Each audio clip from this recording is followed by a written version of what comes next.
of the solid Earth and how it's moving, ecosystems, ice cover, and any other thing that's changing at the scale of a centimeter on the Earth in a way that we've never been able to see before. This is a partnership between NASA and the Indian Space Research Organization. NISAR is going to be one of the in places that otherwise has been obscured.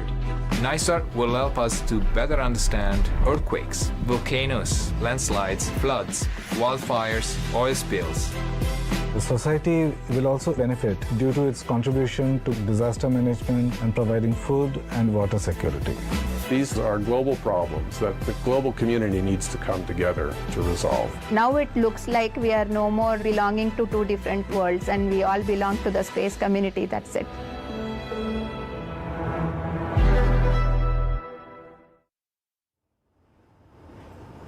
You are looking live at Mission Control at NASA's Jet Propulsion Laboratory in Southern California. The team here is waiting for the launch of NISAR, a powerful Earth-observing satellite built to track changes in our planet like never before. And in just an hour and 8 minutes, we are taking you to the Satish Dhawan Space Centre in Sriharikota, India, to watch NISAR launch on a GSLV rocket. Hello and welcome. I'm Raquel Villanueva, live at NASA's Jet Propulsion Laboratory, and here with me today is Dr. Sue Owen. She is part of the NISAR team and also the Deputy Chief Scientist here at JPL.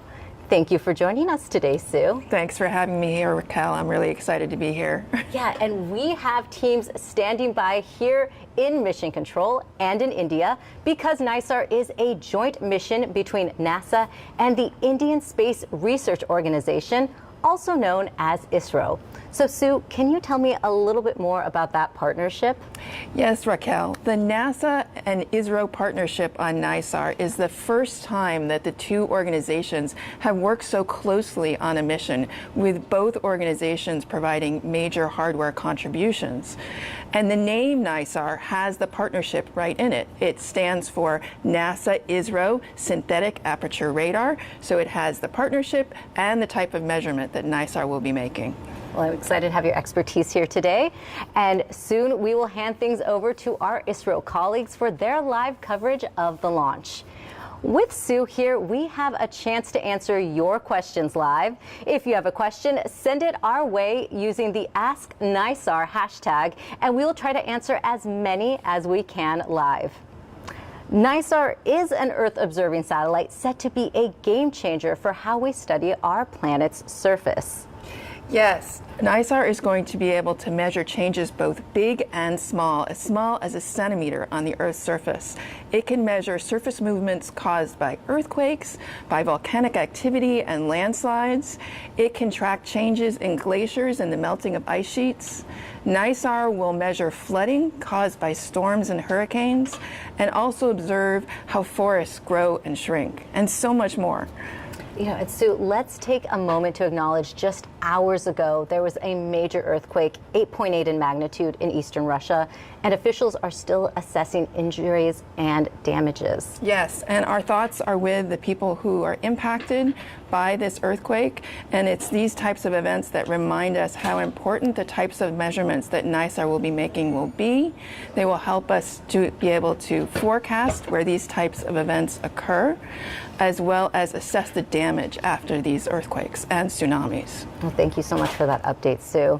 So we will dive into the science behind NISAR a little later in the broadcast. Now let's take a look at how NISAR made its way onto the launch pad in India on a GSLV rocket. So you can see here that NISAR is moving on to the launch pad, and this is just one of the final stages of its journey to the launch pad. NISAR has actually been traveling around the world as it's made its way here. It started both in India and in the US, with India building the SAR and the US building the LSAR, and then the SAR traveled to the US to be integrated, and then the integrated radar traveled back to India, and now it is making its final movements to the launch pad, getting ready to launch and travel up into space, where we'll be making the observations that will enable the science. And as a reminder, this is a joint broadcast with ISRO, and they will cover launch, which is about an hour and 4 minutes away. And we now know what NISAR will study, but how does it actually all work? So to help break that down, we have Adrian Borsa from the NISAR science team. Adrian, thank you so much for joining us today. Great to be here. So for people new to this technology, how does radar allow us to see changes on Earth's surface? Well, because NISAR is a radar mission, it is essentially operating all the time, all weather, day or night.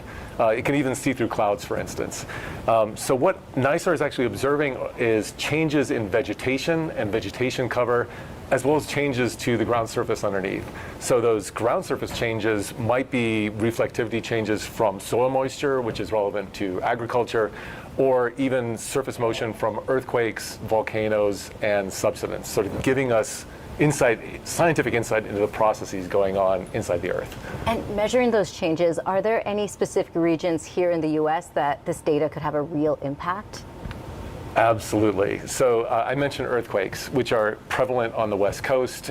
Thinking about volcanoes, they're active in Oregon, Washington State, Alaska. Wildfires are a key issue in the western U.S., and NISAR can observe the vegetation impacts from those. Let's say turning to the southeast, floodwaters from hurricanes, NISAR can track those, and we don't want to leave out the Midwest. A lot of agriculture, NISAR is seeing land subsidence that's due to groundwater pumping and then recharge, which is really important for groundwater management. So pretty much everywhere you go, NISAR will make an impact. So Adrian, can you tell us why it's so important to make those measurements globally and consistently, like NISAR will be making twice every 12 days? Yes. In fact, tying back to this earthquake we just heard about yesterday in Kamchatka, that's a perfect example. So thinking about earthquakes and volcanic eruptions, they are massive, high impact, but relatively rare at any given location. So NISAR's got global coverage, continuously operating over all land surfaces. It is actually making these observations, like in Kamchatka, giving us the scientific insights that we can bring back to the U.S., for instance. Thank you, Adrian. That's great. Adrian, really appreciate your expertise. Thank you so much for joining us today. So as you heard, NISAR's data can support a lot of communities, especially farmers who can track their crops and how they're changing over time. Here's how. NISAR is a satellite mission that is going to be observing the Earth with radar. It will actually have two radars that view the Earth at different wavelengths. We can combine those data that allow us to learn more about things like vegetation and soil moisture than we can do with only one of those wavelengths. So NISAR is definitely going to be a breakthrough for field scale soil moisture, which is one of your main drivers of both food security and then as well more on the economic commodity forecasts. NISAR is going to look at objects that's the size of about 60 meters in size, which is typical soccer field, to about 200 meters. We'll be able to see whether a particular patch of that size is wet or dry. The current land surface models can't really quantify irrigation, so NISAR is going to now help understand how much water is actually being used to grow a crop, which will help us save water, so that's kind of a big deal.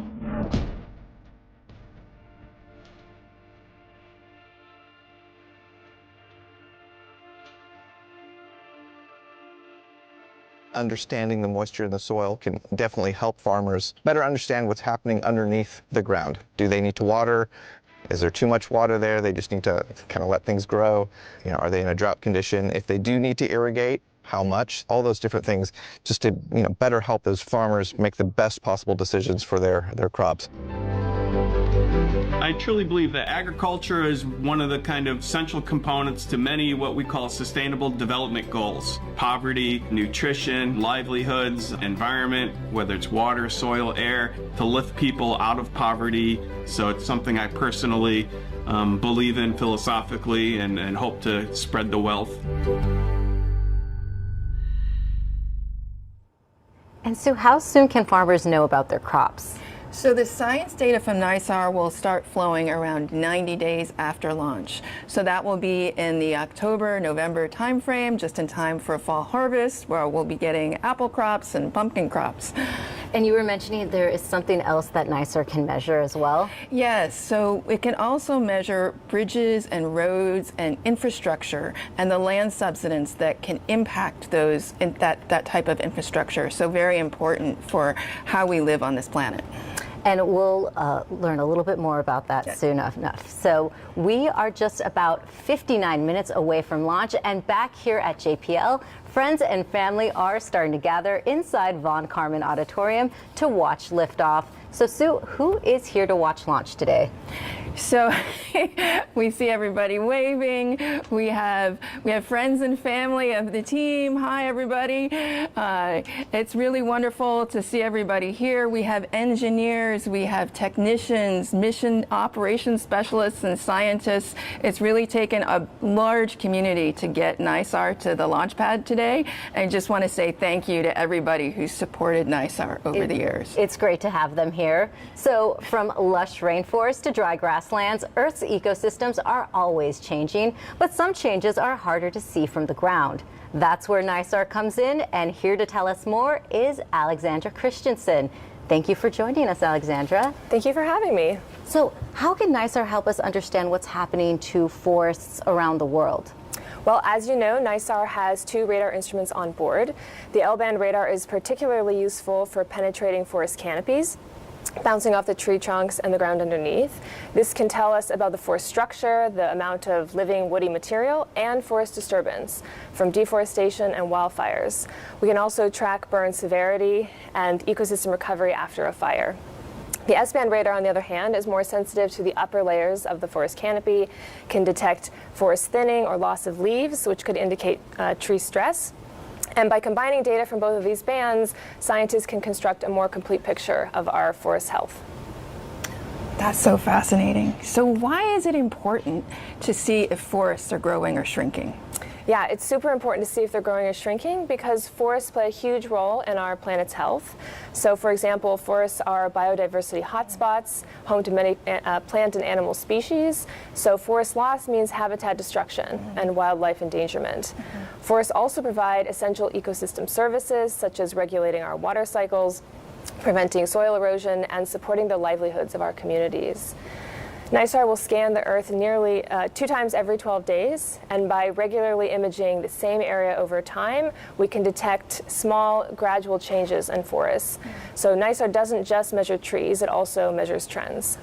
And speaking of ecosystems, can NISAR help us see how ecosystems respond to things like droughts and floods? Yeah, absolutely. NISAR's radar technology is very effective at observing water, both on the surface and in the soil. And water is a foundation of ecosystems. So during droughts, NISAR is sensitive to water content, so it can see if plants and soils are drying out. Scientists can map moisture stress, which could indicate vegetation decline, increased fire risk, or that groundwater supplies are shrinking. During floods, we can see the extent of flooded areas, even through clouds. Water has a very different radar signature than dry land. So NISAR can see how much land is covered by water and how it's spread. So by comparing... Thank you so much, and Alexandra, that was really great information. I appreciate that so much. Thank you so NISAR is also sparking curiosity in people of all ages. As part of the NISAR Art Challenge, students were encouraged to imagine Earth the way NASA sees it from space. So Sue, let's take a look at some of those submissions. Oh, these are really wonderful, Raquel. I love seeing how the kids have imagined how the Earth changes and how we're going to be seeing it with NISAR. We see volcanic eruptions, we see changes in vegetation, we see changes caused by the changing seasons, as well as by natural disasters like volcanic eruptions, by storms, and so many other things. I also love seeing the different ways that the students have used to depict depict this. We've got crayons, paint, collages. It's really wonderful. And it's really great artistic work as well. Yes, and soon we'll have NISAR radar to add to our imagery of Earth's changes. Fantastic. So to see all the artwork, scan the QR code you see on your screen. So as a reminder, we are about 54 minutes from launch, and soon we'll take you to India for live coverage. So Sue, let's get to some of those social media questions coming in. Great. So first off, we have Science of Everything on X who wants to know, hey NASA, I want to know how you guys got the name NISAR. You explained it earlier, so let's hear it again. Oh, sure. So the name NISAR stands for NASA-ISRO Synthetic Aperture Radar. And so you can imagine as a NASA-ISRO partnership, taking synthetic aperture radar measurements, that's how we got the name. And Manish on YouTube asks, given that NISAR will generate more daily data than any prior Earth-observing satellite from NASA or ISRO, how is NASA preparing to handle process, volume, and distribution of such massive data volumes? Oh, that's a great question. So NASA, in collaboration with ISRO, but NASA has been working for a long time to prepare for the tsunami of data that we're going to be getting from NISAR. And so one of the key ways that we're going to be doing that is by storing the data and analyzing the data on the cloud. And we have Suprasha on YouTube wants to know, how will NISAR be helpful for humankind? How much time do you have? So NISAR will be helpful for humankind by providing data and information that allows us to see what's happening from natural disasters. We've talked about the impacts of natural disasters. It will also help us see the small changes that are difficult to detect with the human eye that can impact the infrastructure on the ground, as well as measuring changes in soil moisture and changes in vegetation that help us understand how we grow food that we need to live. So lots of ways. Those are just a few. Yeah. I love the list that you created. So thank you so much, Sue. And keep those questions coming using the hashtag AskNISAR. So NISAR will track small shifts in Earth's surface, detecting early signs of volcanic eruptions. Let's take a look.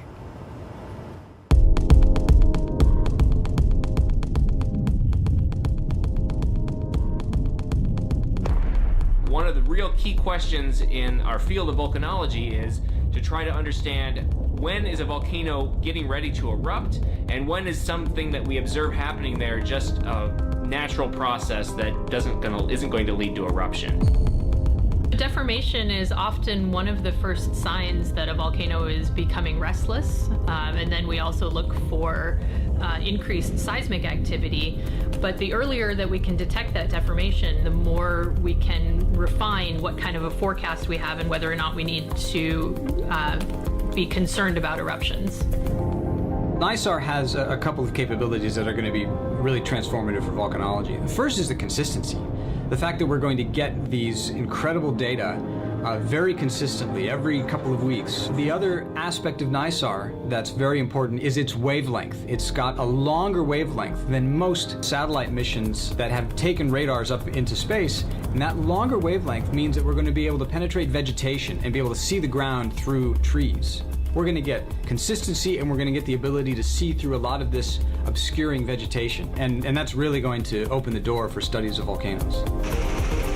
Because it's expensive and dangerous to put ground sensors around many of the world's volcanoes, many volcanoes around the world have no sensors on them or too few sensors to really understand what's happening. Having something that's completely remote and satellite-based allows us to get an image of what's going on without needing to have something in the remote ground surface. The thing about volcanoes is they could have a regional or even a global impact depending on the size of the eruption. So it's really key to be able to understand how volcanoes work so we can better forecast their activity and warn people that might be impacted by eruptions. And Sue, there are other natural hazards that NISAR can monitor as well. Yes, and just recently, in the last few hours, there was a major earthquake in Russia, magnitude 8.8, and NISAR will be very important for being able to forecast as well as assess the damage caused by those types of earthquakes and the tsunamis that they can generate as well. Oh, thank you for breaking that down for us, Sue. And NISAR's journey to the launch pad was a global effort. JPL built the L-band radar while ISRO built the S-band. The two were integrated at JPL into a single radar payload. That system, along with the boom and reflector, was then shipped 9,000 miles to India. In Bengaluru, teams from both agencies worked together to assemble and test the satellite. After final checks, it was transported to the Satish Dhawan Space Centre in Sriharikota, India, for final launch preparations. This partnership brought teams together from around the world, including JPL systems engineer Akshata Krishnamurthy. She grew up in Bengaluru and has been traveling from California back home to India to support the mission. Let's take a look at part of her journey. Hey everyone, I am at LAX right now. I just finished security and I'm ready to board. It's the first of 3 flights with stopover in Dallas, Soha, and Bangalore. I have arrived in Bangalore Airport, or as we call it, Bengaluru, after about 31 hours of flying. I'm excited, but I'm also super tired, so I'm going to go get my bags and head to the hotel, and I'll see you later.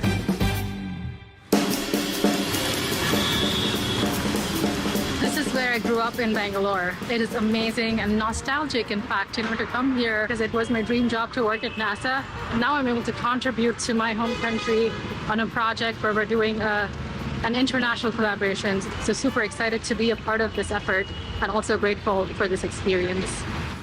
So finally, I'm here at the URL Satellite Center, URC, here in Bangalore. This is the ISRO Center where we're going to be working the next few days. We're gearing up for our next set of system level testing. Today we're going to have a day full of intense technical discussions with the NISAR team here at ISRO right behind me. I'm walking in to Rajasthani. It's a traditional Rajasthani cuisine restaurant. You will get to see one of India's cuisines. It has 28 states, and each state has its own cuisine. And here we explore different types of cuisines with our ISRO colleagues and friends.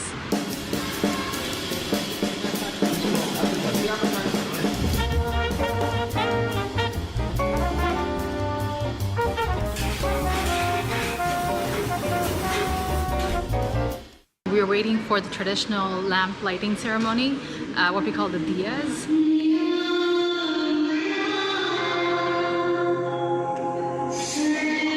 And the background music that plays is really world peace and happiness prayer. It was so soothing and it was such a positive energy here. I wish you could all witness this. Thank you for joining me on this tour of my city. I hope you enjoyed it as much as I did. I can't wait to see the launch and operate this amazing observatory. Sue, you also traveled to India for this mission. Yes, I did. It was really an amazing experience. It was my first trip to India. I went in February of 2020 to meet with the science team in India, and again a few years later. And, you know, speaking of travel, NASA leadership is on the ground right now in India getting ready for launch. Here's what they had to say.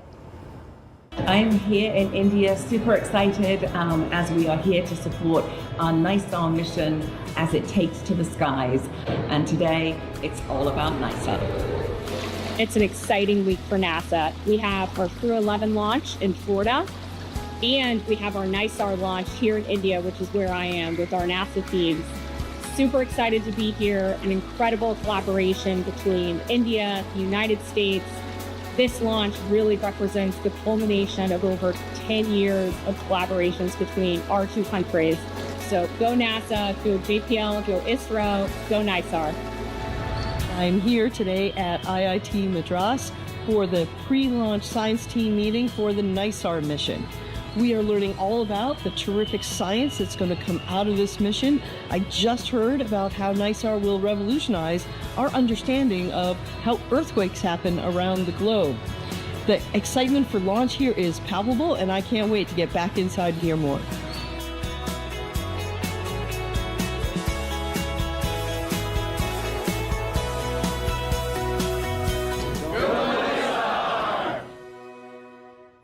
Go go, NISAR, indeed. And to help us better understand the spacecraft, you have brought a model with us. Yes, so here we have a model of the NISAR spacecraft.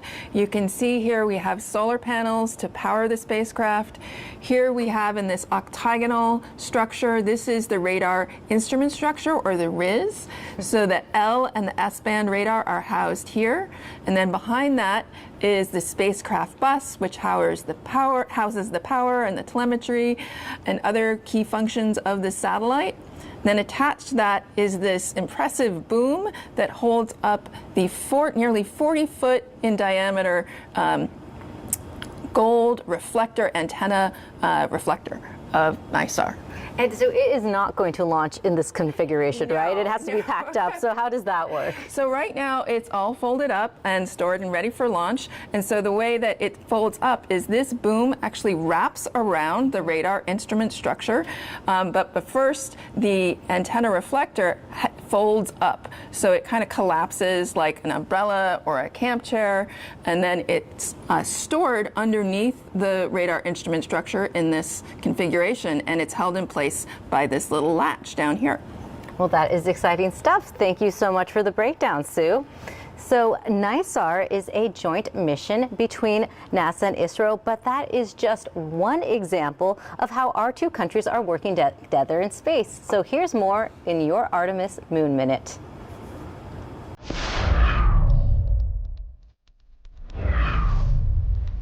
NASA's Artemis campaign uses missions on and around the moon to prepare for future human missions to Mars and highlights a new era of international cooperation championed through the Artemis Accords. Established in 2020 by the United States, led by NASA with the U.S. State Department and 7 other initial signatory countries, the Artemis Accords outline a practical set of principles such as peaceful purposes and transparency to guide space exploration cooperation. India became the 27th country to sign the Artemis Accords in Washington, D.C. in June 2023. Later that year, NASA and the Indian Space Research Organization, or ISRO, cooperated on a first-of-its-kind lunar experiment. They transmitted a laser beam from an orbiting NASA spacecraft to a small reflector device on ISRO's Vikram lander on the moon. This method of precisely locating targets on the moon could help guide Artemis astronauts to the surface in the dark or mark the locations of spacecraft already on the lunar surface, so astronauts or uncrewed spacecraft can land near them. As of today, over 50 nations have signed on to the Artemis Accords. And that's a look at your Artemis Moon Minute. The Artemis mission, scan your QR code you see on your screen. And as you do that, it's also worth mentioning another NASA and ISRO partnership. Last month, ISRO made history with its first astronaut visiting the International Space Station as part of the NASA and Axiom Space's AX-4 mission. Shifting gears back to NISAR, the Earth-observing satellite is set to give scientists a clearer view of how ice is moving, melting, and reshaping our world. Here to tell us more is Eric Rignot. Thanks for being here today. You're welcome. So how can NISAR help us understand how tracking melting ice from glaciers and ice sheets is important? NISAR will track the motion of glaciers and ice sheets, and combined with information from climate models and thickness of the ice, we can figure out how much they contribute to sea level rise. And glacier melt is one of the main contributions to sea level rise. We need this information to inform society on how to protect ourselves from sea level rise. And then the scientists will be able to use this information in climate models to project what sea level would look like in the next few years, in the next decades, in the next century, so we can better protect society and save human lives too. Very important information. So Eric, can you tell us how will NISAR help us see changes in the ice that are difficult to detect from the ground? Yeah, so NISAR will cover the globe in 12 days, and in particular it will cover all of Antarctica for the first time. And conducting these measurements in the Antarctic would be nearly impossible for ground parties because the continent is so vast. It's larger than the United States. And it would put these field teams in great danger if they had to do this work continuously on the Antarctic. So with NISAR, we'll have this information continuously about what's happening in the Antarctic. If there's any important event, we'll see it, we'll catch it, and it will be part of public knowledge from this data. Thank you, Eric. That's great. Eric, that was really important information. Thank you so much for joining us today. And let's take another look into mission control here at JPL, where the team is excited to watch launch. And just a few days ago, I had a chance to speak with Dave Gallagher, the new director of JPL, to hear his thoughts on launch. Dave, thank you so much for joining us today. It's my pleasure, Raquel. I'm happy to be here. From your perspective, why is NISAR such a groundbreaking collaboration between NASA and ISRO? This is the single biggest collaboration in space between the United States and India.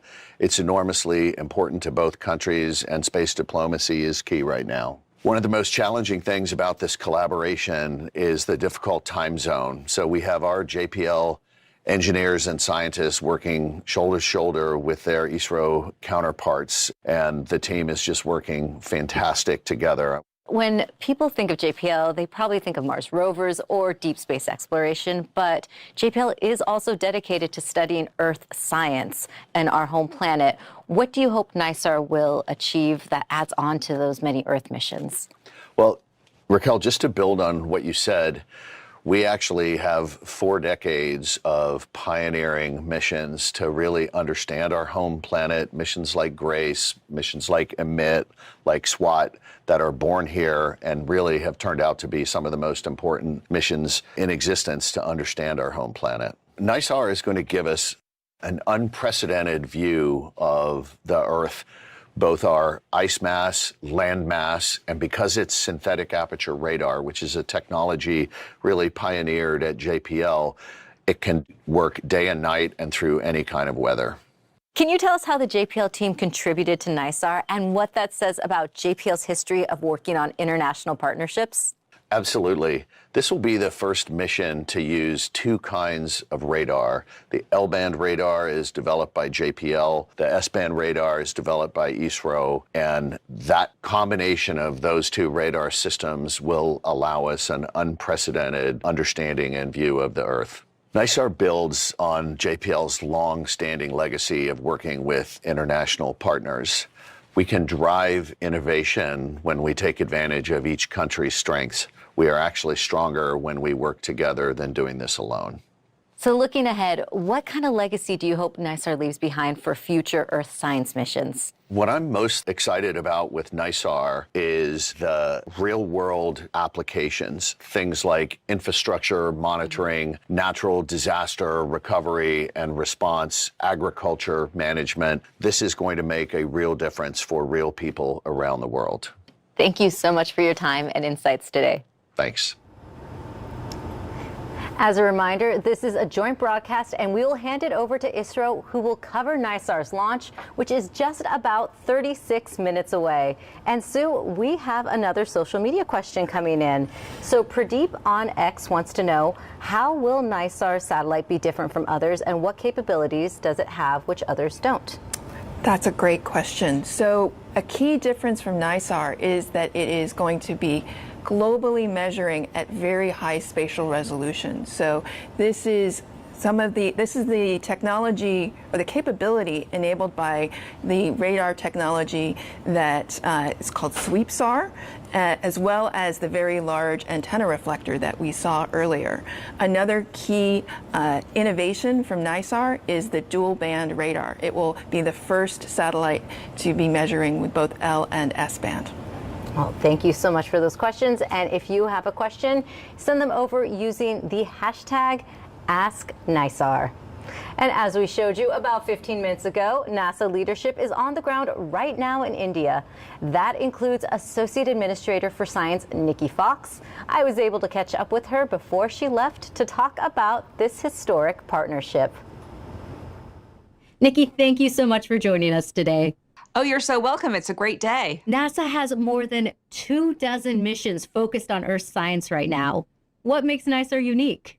We really don't quite understand why our planet is always moving. The surface of the planet is always kind of moving, and we can't detect it. But with this amazing technology that NISAR brings, we're going to be able to actually start studying these tiny little, almost landslides, these little tiny quakes. And the goal, of course, being that we find a signature that happens before a major disaster that would allow us to then look for that and search for it and almost be able to predict these big disasters before they happen. And you mentioned those tiny changes that this mission will track.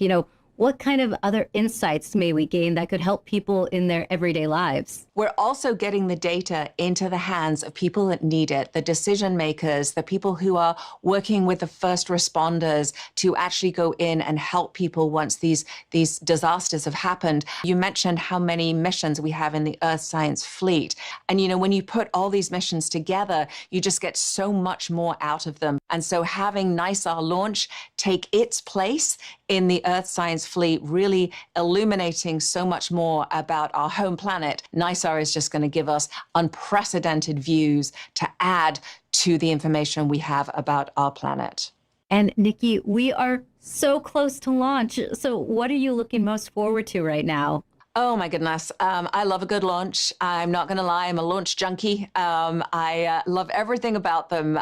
But really it's that final sort of when you get to that final countdown and, you just appreciate, for me, being with the team, being with this combined team who've worked so hard to make this happen.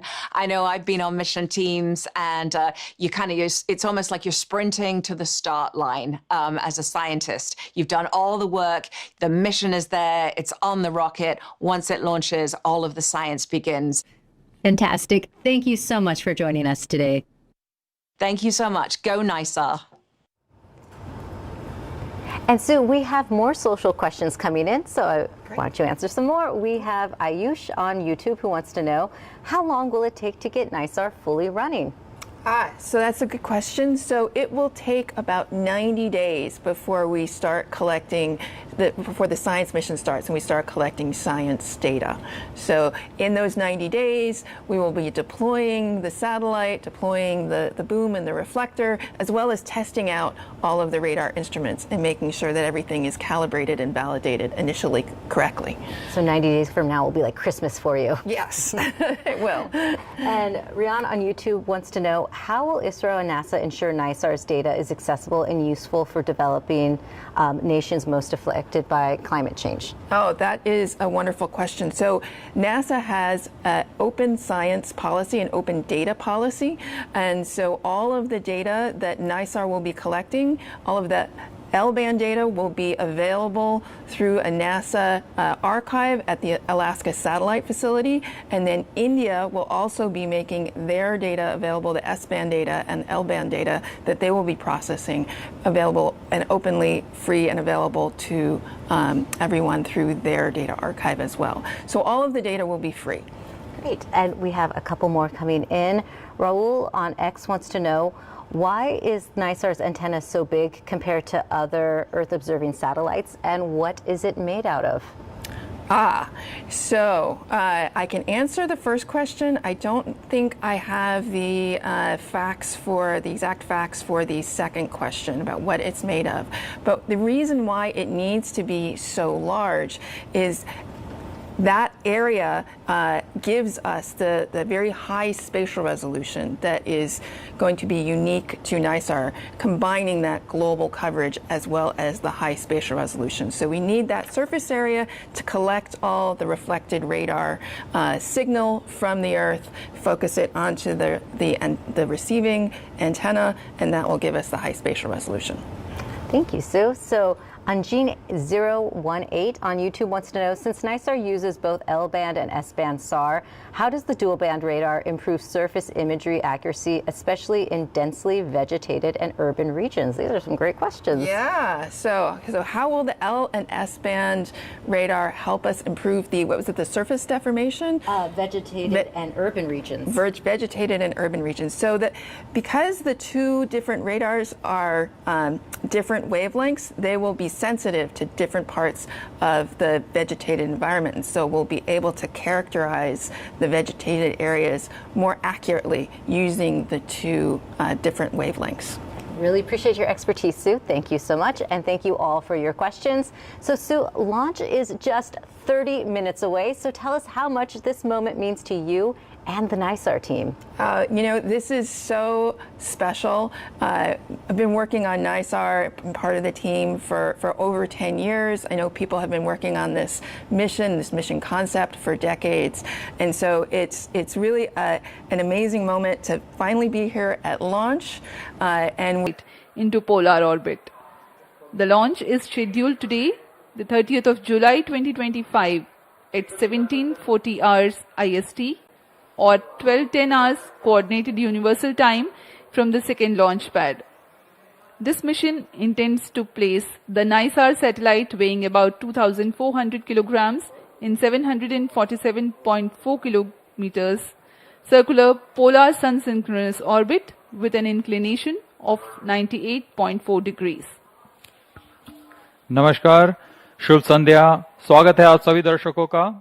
आज एक ऐतिहासिक दिन है जब अंतरिक्ष अनुप्रयोगों में विश्व के दो अनुभवी एजेंसियां नासा और इसरो द्वारा सहभागिता से तैयार यह उपग्रह, जिसे हम Nisar NASA ISRO synthetic aperture radar के नाम से जानते हैं, इस उपग्रह का प्रमोशन के साथ एक स्वर्णिम अध्याय लिखा जाएगा जो कि अंतर्राष्ट्रीय सहयोग का अद्वितीय उदाहरण होगा। तो हमारे साथ बने रहिए इस अभूतपूर्व घटना के।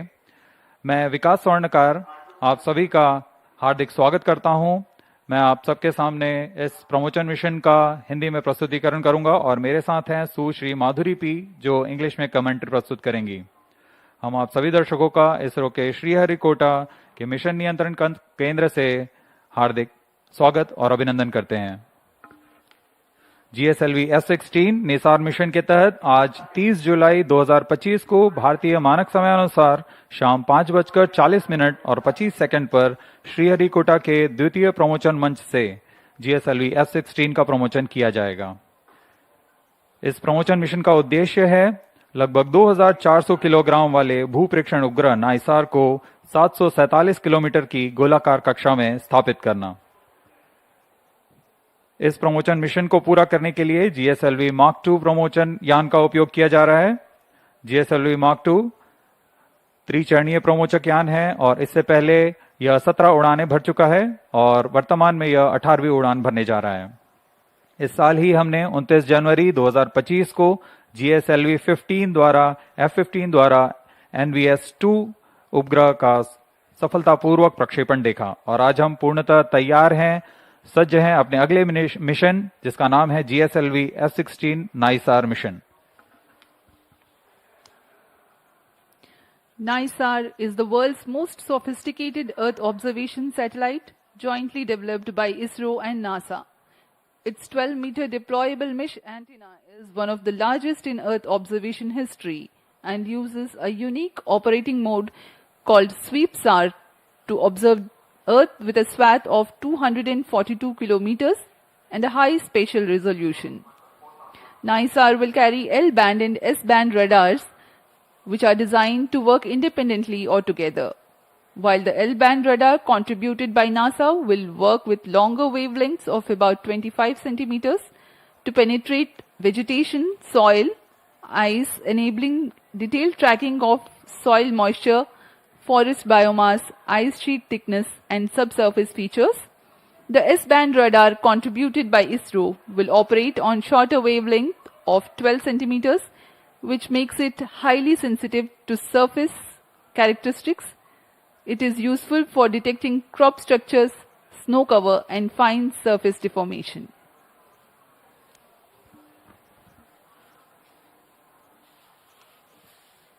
नाइसार NASA ISRO synthetic aperture radar NASA और इसरो द्वारा संयुक्त रूप से विकसित की गई एक निम्न भू कक्षा की वेधशाला है।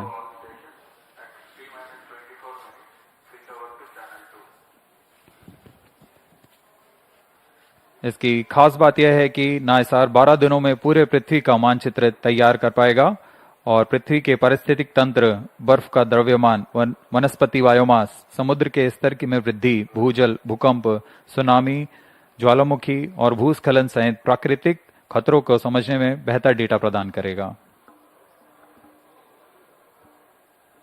अब आप सभी दर्शकों के सामने GSLV F16 लॉन्च व्हीकल का इंटीग्रेशन वीडियो प्रस्तुत है।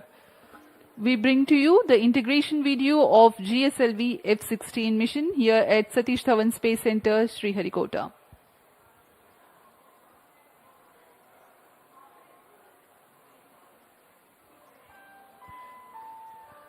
The launch campaign begins with the flag off of the nozzle end segment from its preparation building to the vehicle assembly building, where it is being handled and carefully positioned on the mobile launch pedestal.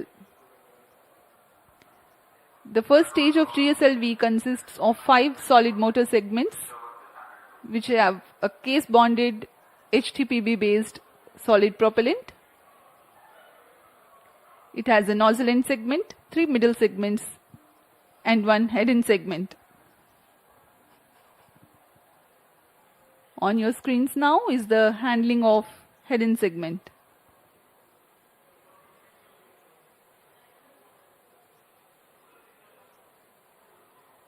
That is the igniter being integrated on the top of the first stage motor, the interstage 1-2. It is a vented interstage to enable hot separation of GS1. The strap-on motors called the L40s being prepared in a separate building, handled and moved to the vehicle assembly building to be tilted and then assembled with the core motor.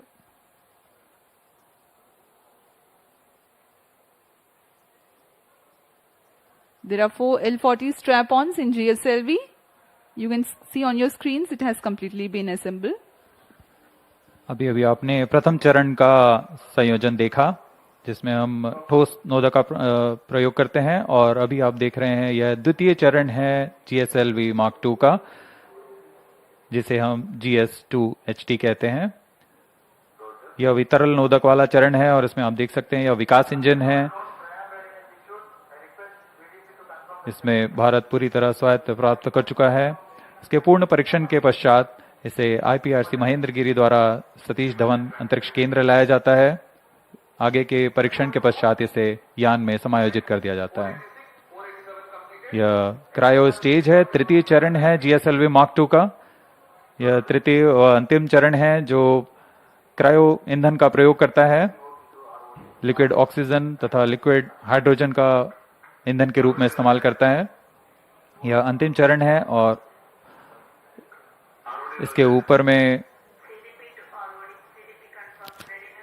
उपग्रह को समायोजित किया जाएगा और यह है हमारा उपग्रह NISR. On your screens now is the spacecraft NISAR.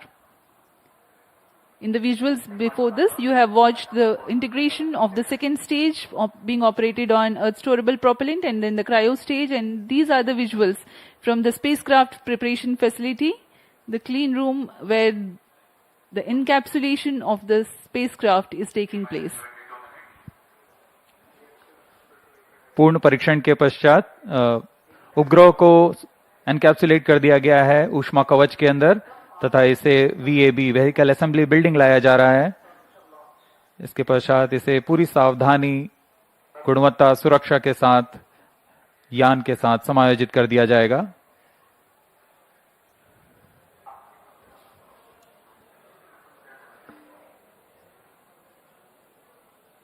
और इस तरह पूरी तरह तैयार सुसज्ज अपने मिशन को पूरा करने GSLV F16 प्रमोचक यान VAB से UT की तरफ लाया जा रहा है, अम्बिलिकल टावर की तरफ। That's the movement of the fully integrated GSLV F16 to the umbilical tower of the second launch pad. आगे की गतिविधियां तथा परीक्षण यहां अम्बिलिकल टावर से किए जाते हैं। यहां तरल नोदक का भराव तथा स्वास्थ्य जांच यहां से पूरी की जाएंगी। We are about 20 minutes away from the launch. The countdown for this mission was 27.5 hours long, and it had started yesterday, that is the 29th of July at 14:10 hours here. GSLV F16 promotion की उल्टी गिनती 27.5 घंटे पूर्व प्रारंभ हो चुकी है।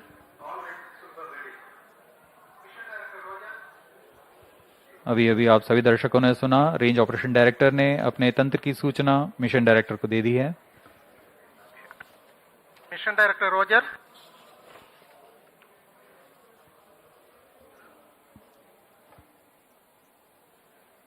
उड़ान की उल्टी गिनती जारी है और उसी के अनुसार सारी गतिविधियां अबाध रूप से जारी हैं। कुछ अंतिम जांच के पश्चात स्वचालित प्रक्षेपण अनुक्रम यानी ऑटोमेटिक लॉन्च सीक्वेंस शुरू किया जाएगा।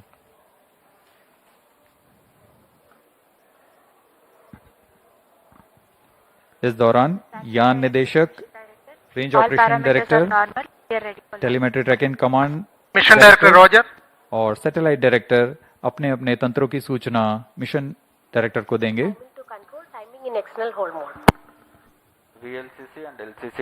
During the countdown, the servicing operations for the Earth storable propellants into the GS2 stage and the 4 numbers of L40 strap-ons was carried out. Health checks were carried out on the spacecraft and the launch vehicle. The meteorology instruments at the spaceport will indicate crucial data to comply to the launch commit criteria. Radars carry out transmission checks and cryopropellants are serviced few hours ahead of launch. Mission Readiness Review Committee and the Launch Authorization Board have granted clearance to proceed with the countdown and launch of GSLV-F16 NISR mission. All operations up to the initiation of automatic launch sequence have been completed satisfactorily. Based on the clearances received for the launch vehicle, spacecraft, range systems, ISRO ground stations, and considering the favorable weather conditions, Mission Director hereby authorized the commencement of launch operation sequence for the GSLV F16 NISR mission at 17 hours 40 minutes and 25 seconds IST today, the 30th July 2025. This is Vehicle Director. Pre-launch operations of cryo stage is authorized. Note, Mission Director has given authorization for the launch of GSLV F16 NISR mission. अभी आप सभी दर्शकों ने सुना, सभी तंत्र सामान्य रूप से कार्य करते हुए और उनके तंत्रों की जानकारी मिशन निदेशक तक पहुंच चुकी है। तत्पश्चात मिशन निदेशक ने ऑटोमेटिक लॉन्च सीक्वेंस शुरू करने का अनुमोदन प्रदान कर दिया है और ऑटोमेटिक लॉन्च सीक्वेंस शुरू हो चुका है। Automatic launch sequence has been authorized by the mission director. In the preceding 14 minutes before launch, a capsule of crucial functional aspects of launch vehicle systems, which includes actuation of liquid stage engine actuators, health confirmation of ground systems that are crucial for the launch, and very close to T0, control is passed on to the onboard computers.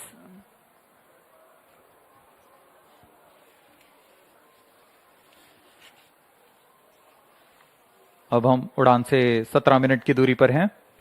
T-17 minutes. उल्टी गिनती प्रारंभ होने के पश्चात यान को power on किया गया। GS2 यानी द्वितीय चरण जो है, तरल नोदक का भराव सुनिश्चित कर लिया गया उसमें। उसके बाद L40 चरणों में, जो कि तरल नोदक पर आधारित चरण है, उसमें भी तरल नोदक का भराव सुनिश्चित किया गया। मिशन कंप्यूटर और रडार उपकरणों की स्वास्थ्य जांच की गई। क्रायो आर्म तथा क्रायो अपर स्टेज में फिलिंग के लिए तैयार कर उसमें ईंधन का भराव सुनिश्चित कर लिया गया है। अंतरिक्ष यान को पावर ऑन कर सभी स्वास्थ्य जांच पूरी की जा चुकी है। एयर ट्रैफिक कंट्रोलर तथा जल परिवहन विभाग से भी अनुमति प्राप्त की जा चुकी है।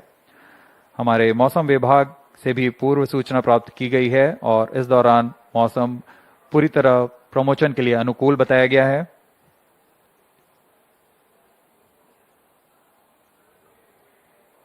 ऑटोमेटिक लॉन्च सीक्वेंस जारी है। इस दौरान स्वतः on T-16 minutes.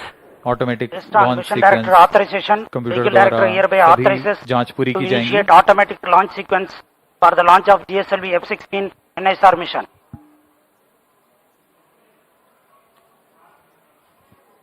SDA servers activated. MC confirms data from SHAR-1 and SHAR-2. GSLV-F16 mission at the second launch pad. It's getting ready for its first ever mission to sun-synchronous polar orbit. Automatic launch sequence initiated for GSLV F16 and ISR mission. ALS in auto mode. Tank PLO operations commenced.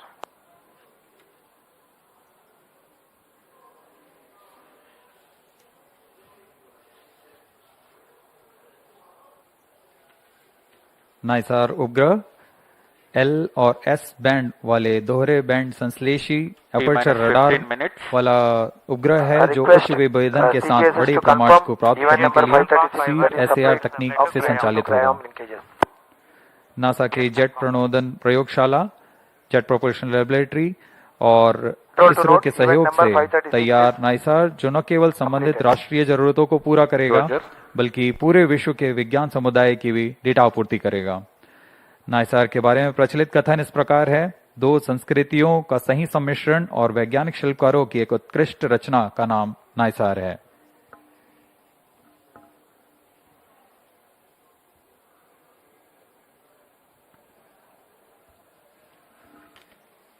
.7-meter tall GSLV is a three-stage launch vehicle of 420.5 tons lift-off mass.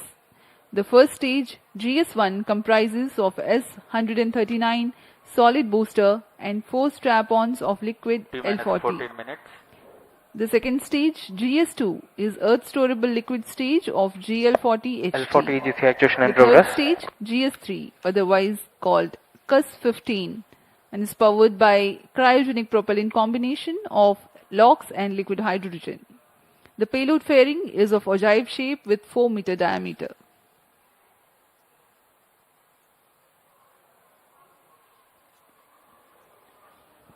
यह रचना आपके सामने प्रस्तुत है GSLV F16 प्रमोचक यान की। कुल ऊंचाई 51.7 metre, इसका कुल उत्थापन भार 420.5 टन का होता है। त्रिचरणीय है यान ही है। प्रथम चरण में S-139 तथा चार L40 स्ट्रैप-ऑन्स लगे हुए हैं। द्वितीय चरण में L40 तथा तृतीय में क्रायो अपर स्टेज जो कि क्रायो इंजन वाला चरण है। और ऊपर में हमारा उपग्रह नाइसार पूरी तरह सुरक्षित है। पेलोड फेयरिंग के अंतर्गत इस समय पेलोड फेयरिंग 4 मीटर व्यास वाली ओजिव पेलोड फेयरिंग का इस्तेमाल किया जा रहा है। L40 EGC actuation completed.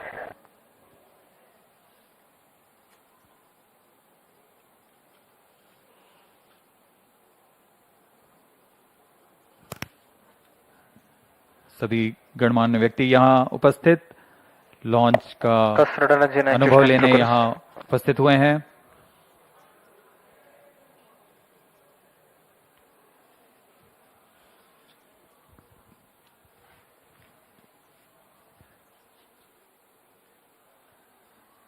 GSLV F16 की उड़ान दक्षिणी दिशा की उड़ान होने जा रही है, इसलिए इस प्रमोचक यान को पूर्णतः ट्रैकिंग रेंज में रखने के लिए 4 भू-स्थित रडार ट्रैकिंग स्टेशंस जो कि शार, त्रिवेंद्रम, मॉरिशस और अंटार्कटिका में स्थित हैं, यह यान पर पूरी तरह निगरानी रखेंगे और हम तक सभी आंकड़े वास्तविक समय पर उपलब्ध करेंगे।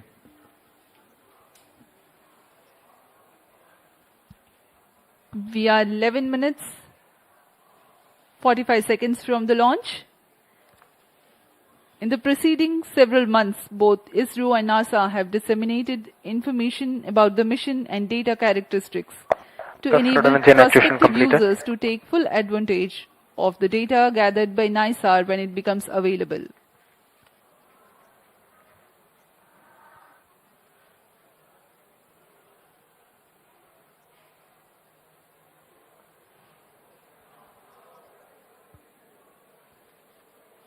सभी वैज्ञानिक अपने कंसोल पर आंकड़ों का अध्ययन करते हुए सभी तंत्र अभी तक सामान्य कार्य पर हैं और यह आपके सामने है लॉन्च व्यू गैलरी का दृश्य। आप देख सकते हैं बहुत ही उत्साह सभी छात्र छात्राओं पर भारी संख्या पे यहाँ भीड़ उमड़ आई है इस प्रमोचक यान का अनुभव लेने के लिए। ये शब्दों से बाहर का अनुभव होता है, अपनी आंखों से स्वानुभव लेने वाला यह पल। देखिए क्या उत्साह of the students here at the launch view gallery at Sriharikota.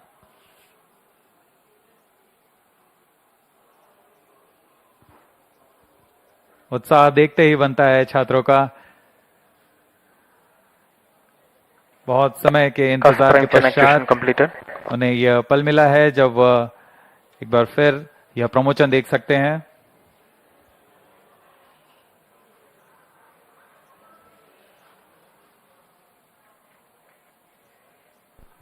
T-10 minutes. GS2 radar engine actuation in progress. ISRO is bringing to you a curtain raiser for the mission NISAR for your better understanding about the mission.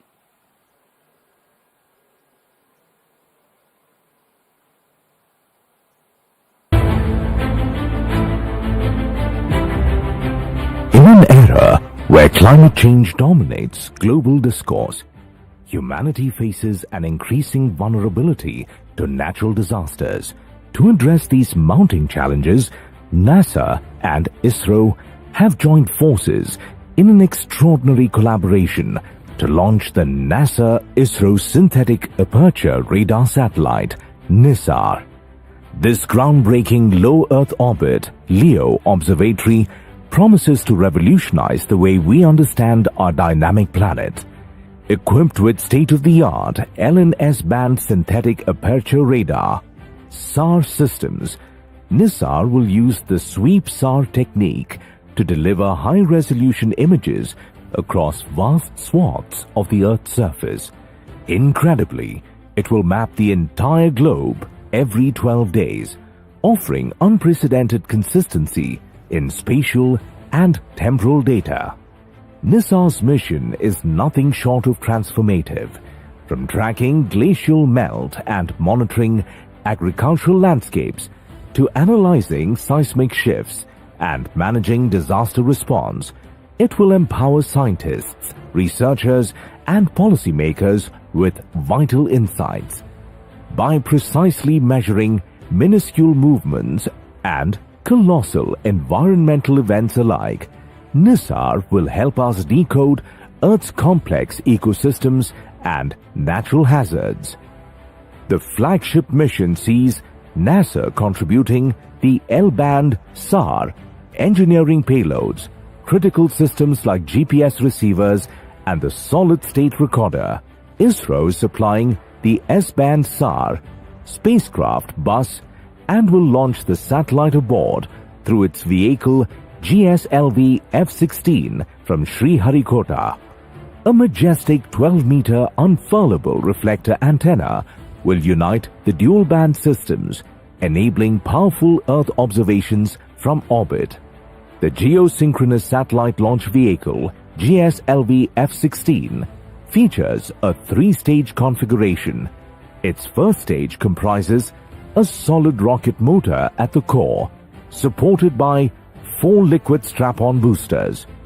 The second stage operates on liquid propellant, while the third and final stage is powered by an indigenously developed cryogenic upper stage. The payload fairing for the GSLV-F16 NISAR mission features a 4-meter diameter OGIV configuration. The launch will take place from the second launch pad at India's spaceport, SDSC Shar at Sriharikota. It is the first GSLV mission to be launched into a sun-synchronous polar orbit. NISAR is not just a satellite, it's a symbol of global unity, scientific excellence, and hope. It promises to safeguard our future by helping humanity live more wisely with nature.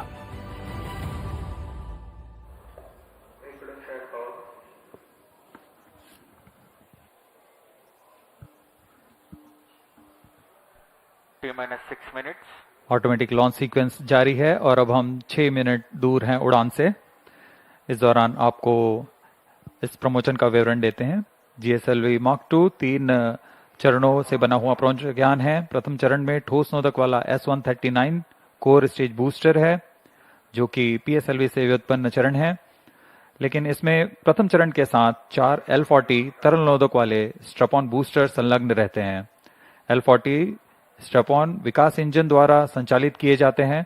Core S139 motor के साथ मिलकर कुल 8000 kilo Newton का प्रणोद उत्पन्न करते हैं। यह प्रणोद आवश्यक होता है यान के उत्थापन के लिए। प्रथम चरण लगभग 112 सेकंड प्रज्वलित रहकर यान को 54 किलोमीटर की ऊंचाई प्रदान करेगा तथा इस समय 24 किलोमीटर प्रति सेकंड की सापेक्ष गति होगी।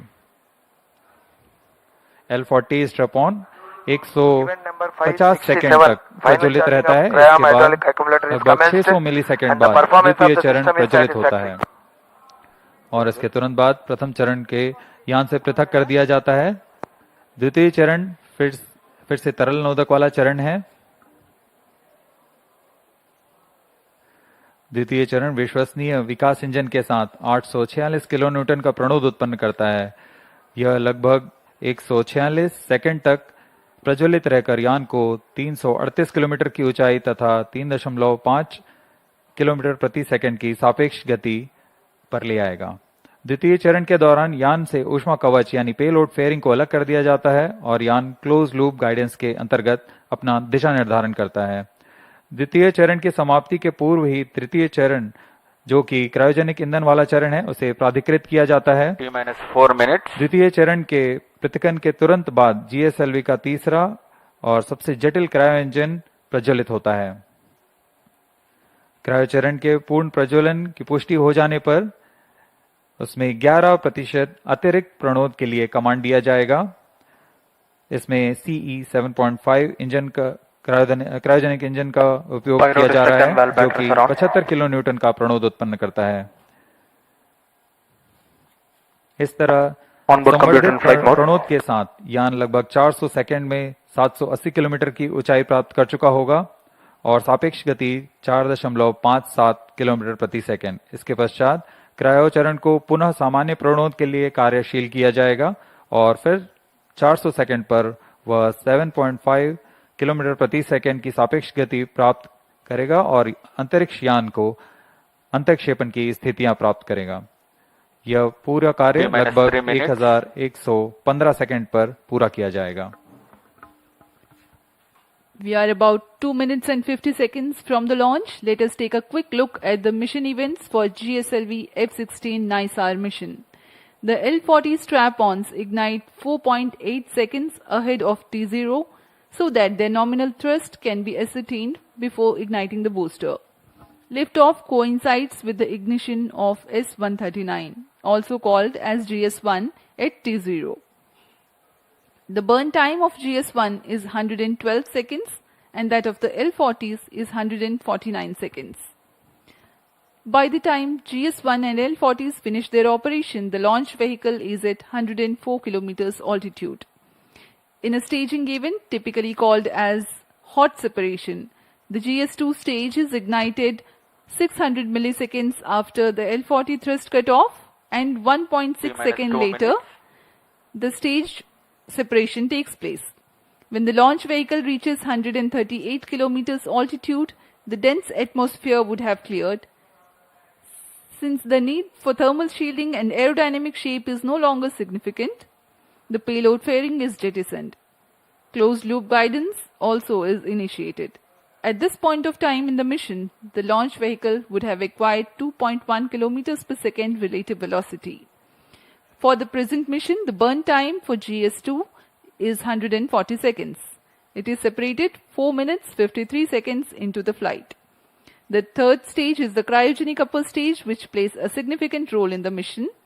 Its high specific impulse together with a long burn time of more than 13 minutes, it adds tremendous relative velocity to the launch vehicle. The CUS operation adds 376.55 kilometers stand by for the time mark and increases relative velocity from 3.5 kilometers per second to 7.5 kilometers per second. An operational philosophy unique to the Minus 50 GSLV-F16 NISAR mission Sequences is are up. that cusp stage is operated by 11% Minus for the 45 duration seconds. of 405 seconds. About 11 minutes into flight, Minus the 40 cryogenic seconds. upper stage shuts down. The satellite NISAR is separated to 35 be seconds. injected into an altitude of 745.5 Minus 30 kilometers seconds. with a relative velocity of 7.57 kilometers per second. Minus 25 seconds. We are mere 25 seconds from the launch. All the movies open. Minus 20 seconds. सभी दर्शक हमारे साथ बने रहिए। Minus 15 सर्वप्रथम seconds. T minus 4.8 seconds पर L40 का प्रज्वलन हम देखेंगे। 10, 9, 8, 7, 6, 5, 4, 3, 2, 1, 0. All L40 engines generating nominal thrust. S139 motor Plus 5 ignited. seconds. That's a magnificent of the GSLV-F16 Liftoff normal. NISAR mission. The deafening roar of GSLV and beautiful 15 seconds. silhouette brightening the Sriharikota sky. जी हाँ, अभी आपने देखा चारों L40 तथा core booster S139 का सफल प्रज्वलन 25 seconds. और GSLV-F16 का उत्थापन द्वितीय प्रमोचन मंच से, और ये अपने गंतव्य की ओर बढ़ता हुआ।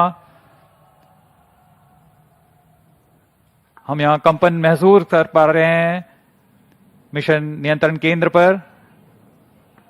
The first stage of GSLV with S139 solid core motor and 4 L40 liquid strap-ons thrusting together. 7,800 kilonewton cumulative thrust. First stage performance normal.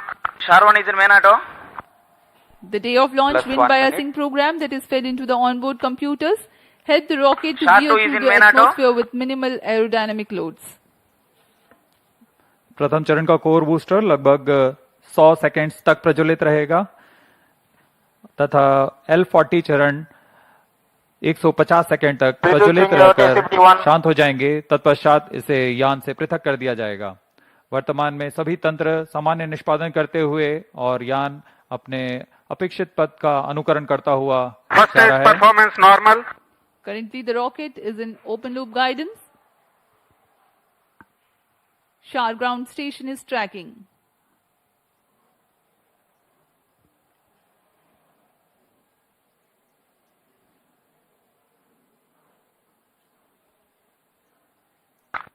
S139 burnout. Core booster का प्रज्वलन समाप्त हो चुका है। Here Plus we have 2 an minutes. announcement from the Range Operations Director that the booster has stopped its operation. The 4 L40s are thrusting still. First stage performance normal. प्रथम चरण का कार्य निष्पादन पूरी तरह सामान्य। यान उद्दिष्ट दिशा की ओर अग्रसर होता हुआ वर्तमान में प्रथम चरण प्रज्वलित है। L40s प्रज्वलित हैं। इनका कुल कार्यकाल 150 सेकंड का होगा। L40 shut off. GS2 ignited. GS1 separated. 1S. IS 1/2 main separated. जी हाँ, अभी आपने सुना रेंज ऑपरेशन निदेशक ने इसकी पुष्टि की है। प्रथम चरण को सफलता से पृथक किया जा चुका है Payload तथा fairing separated. द्वितीय चरण का प्रज्वलन शुरू हो चुका है। Marking Closed loop the guidance milestone initiated. of the flight, the GS1 has undergone a hot separation and GS2 commenced its operation and thrusting nominally. The payload fairing has also been separated and closed loop guidance has been initiated. जी हाँ, इस दौरान Second stage performance normal. वातावरण से बाहर जा चुका है, इसलिए पेलोड फेयरिंग या ऊष्मा कवच की आवश्यकता नहीं रहती, इसलिए इसे यान से पृथक कर दिया जाता है। और अब यान क्लोज लूप गाइडेंस के अंतर्गत है और स्वतः ही अपना दिशा निर्धारण कर रहा है। Powered by the Vikas engine that uses the Earth storable propellant combination of UH-25 and N2O4, the second stage of GSLV develops 846 kilonewton thrust in vacuum. Burn time for this mission of GS2 is 140 seconds. Plus 4 minutes. दर्शकों का उत्साह देखते ही बनता है यहाँ पर सभी Second उत्साहित stage इस प्रमोशन performance को लेकर। normal. द्वितीय चरण सामान्य निष्पादन करता हुआ अग्रसर है अपने उद्देश्य कक्षा की ओर।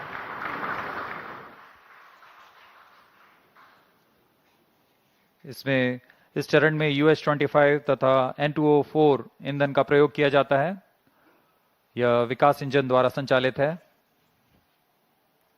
इस चरण का कुल प्रज्वलन काल लगभग 150 सेकंड का होगा। Cryo stage start authorized. जैसा कि हमने पहले बताया था, द्वितीय चरण Second stage performance normal. तृतीय चरण को अनुमोदित कर दिया जाएगा। There is a confirmation of the authorization of the third stage or the cryo stage. GS2 thrust cutoff. Operation. The GS2 second separate. stage has completed Cut its stage ignition operation commanded. and jettisoned from the ongoing vehicle. द्वितीय चरण के सफलतापूर्वक प्रदर्शन के पश्चात Cryo stage इसे यान से ignition पृथक कर दिया confirmed. गया है और तृतीय तथा अंतिम चरण का प्रज्वलन शुरू हो चुका है। यह बहुत ही जटिल चरण है। इसके साथ ही दर्शकों का उत्साह, यह अंतिम चरण है जो उपग्रह को उद्देश्य कक्षा की ओर ले जाएगा। The cryogenic upper stage has commenced its operation. Cryo stage operating at operated level. The Cus stage with CE 7.5 engine with liquid hydrogen as fuel and liquid oxygen as oxidizer with a nominal thrust of 73.55 kilonewton. In this mission, there will be a thrust upratement of 11%, that is Cryo stage performance normal. 4 kilonewtons for about 405 seconds. Plus 6 minutes.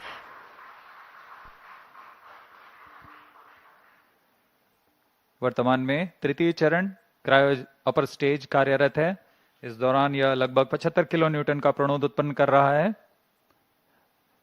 यह चरण लगभग 850 seconds तक जारी रहेगा।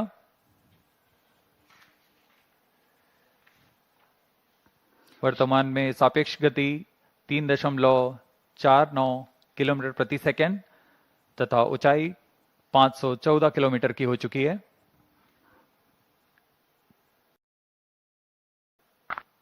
Cryo stage performance normal. Altitude of 528 kilometers. Shower and Trivandrum stations continue to extend tracking and telemetry support. When the cryo stage had commenced action, the instantaneous relative velocity was 3.5 kilometers per second. Plus While the 7 end minutes. of thrust upratement, it becomes 4.5 kilometers per second.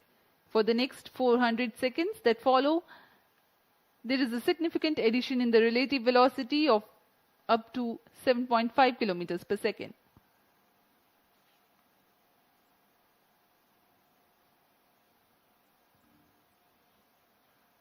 Cryo stage performance normal.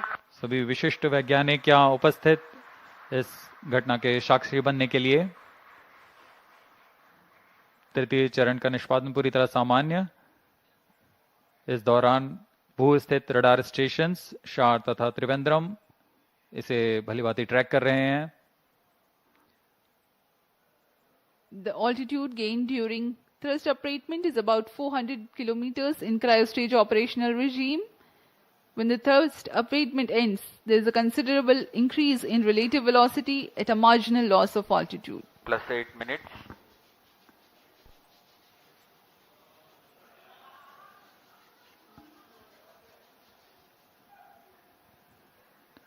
तृतीय चरण की यात्रा लगभग 850 seconds तक जारी रहेगी। इस दौरान आपको उपग्रह के बारे में कुछ जानकारियां उपलब्ध करा सकते हैं। NASA-ISRO Synthetic Aperture Radar, performance normal. जिसे संक्षिप्त में NISAR कहते हैं, वैज्ञानिकों को प्राकृतिक खतरों और विनाशकारी घटनाओं जैसे भूकंप, ज्वालामुखी विस्फोट और भूस्खलन जैसी प्राकृतिक घटनाओं को बेहतर ढंग से समझने के लिए मदद करेगा। उपग्रह की बादलों को भेदने की क्षमता के कारण यह तूफान और बाढ़ जैसी मौसमी आपदाओं के दौरान त्वरित व सटीक जानकारी उपलब्ध कराने में सक्षम होगा, जिससे तत्काल प्रतिक्रिया समुदायों को मदद मिलेगी। यह बर्फ की चादर, ग्लेशियर और समुद्री बर्फ में परिवर्तन जैसे प्रमुख वैश्विक पृथ्वी अवलोकन को प्रदान करेगा। साथ ही वनों की कटाई, वनाग्नि तथा स्थायी रूप से बर्फ से ढकी हुई जमीनों का अवलोकन करने में भी सक्षम होगा। यह एक अग्रणी मिशन है जो कि पृथ्वी की प्रतिक्रियाओं के बारे में वैज्ञानिक जानकारी का खजाना प्रदान करेगा। इन सभी वैज्ञानिक आंकड़ों के लिए लगभग 9000 किलोमीटर दूर वैज्ञानिक आपस में जुड़ चुके हैं तथा आपसी सहयोग से इस महत्वाकांक्षी मिशन को एक व्यापक लक्ष्य तक पहुंचा रहे हैं।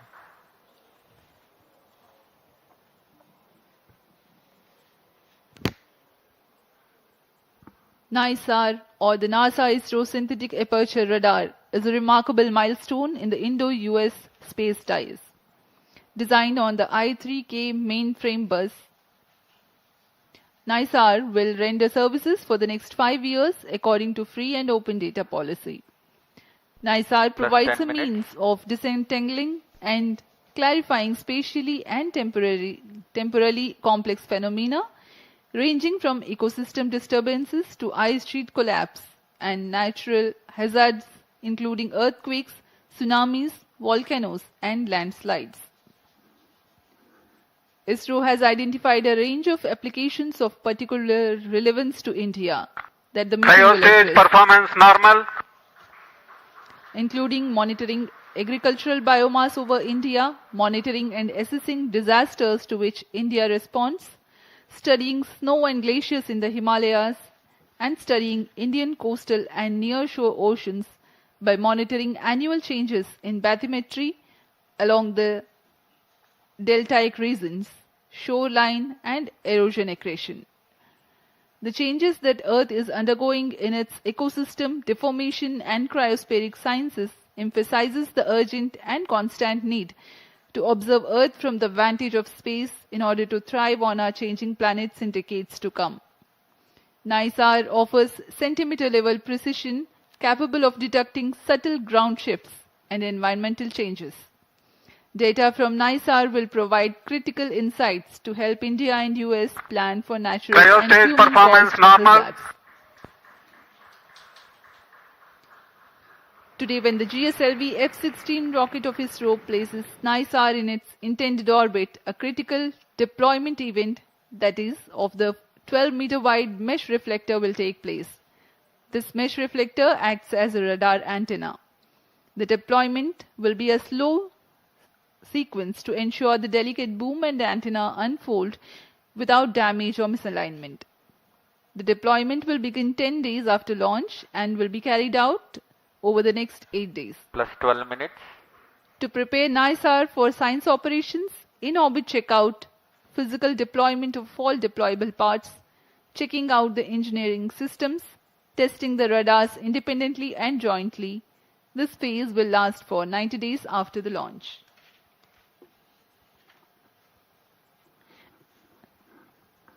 Extensive calibration and validation activities will take place throughout the first 5 months. The schedule of science observations alone will be driven by a variety of inputs, including L and S band target maps, radar mode tables, and spacecraft and ground station constraints and capabilities.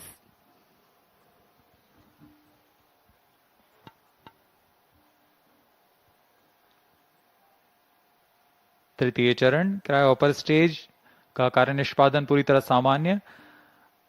वर्तमान में सापेक्ष गति 4.9 kilometre प्रति second तथा ऊंचाई 787 kilometre की हो चुकी है।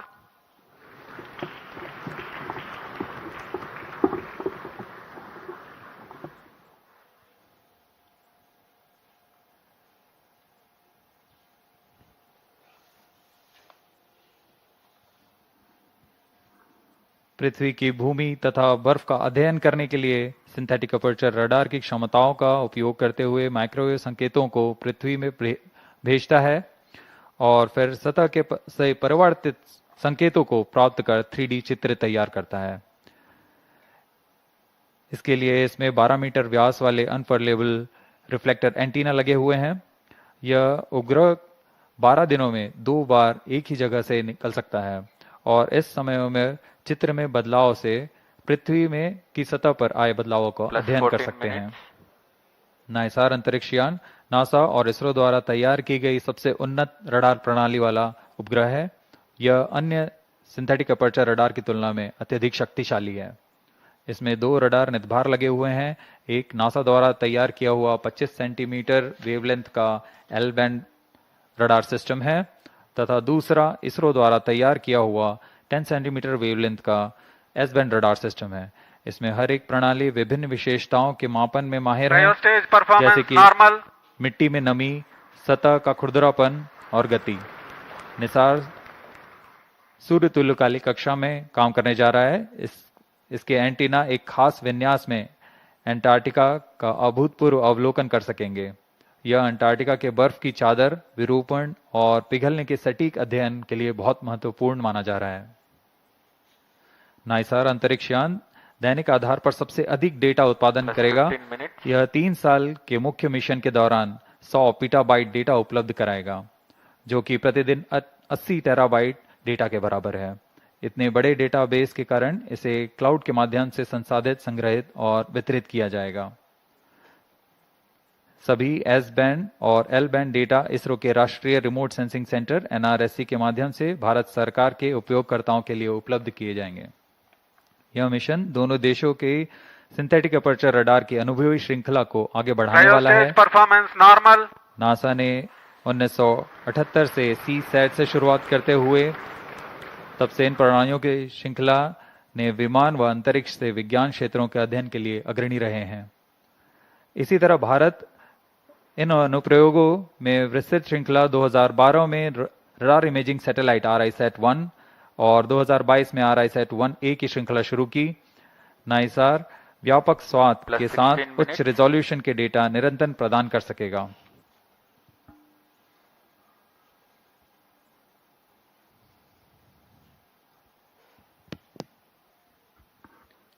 We are 16 minutes 15 seconds past the launch. Now the cryogenic upper stage is currently thrusting. The vehicle trajectory correctly follows the prediction. Cryo stage performance normal. तृतीय व अंतिम चरण GSLV Mark II का क्रायो अपर स्टेज के नाम से जाना जाता है। वर्तमान में पूरी तरह सामान्य प्रदर्शन करते हुए, सभी तंत्र सामान्य निष्पादन करते हुए यान को उद्दिष्ट कक्षा की ओर ले जा रहे हैं।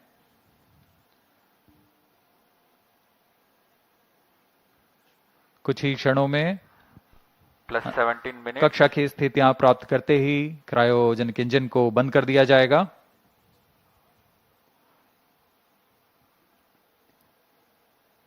The launch vehicle is at an altitude of 748 kilometers.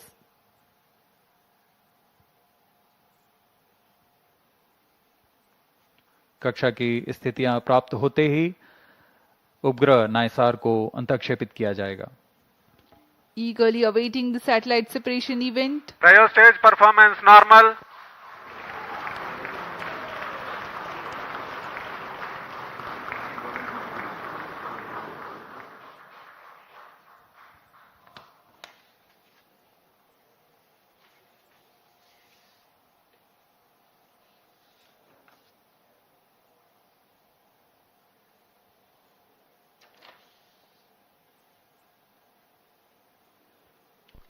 +18 minutes. वर्तमान में सापेक्ष गति 7.35 किलोमीटर प्रति सेकंड तथा ऊंचाई 745 किलोमीटर हो चुकी है। Performance normal.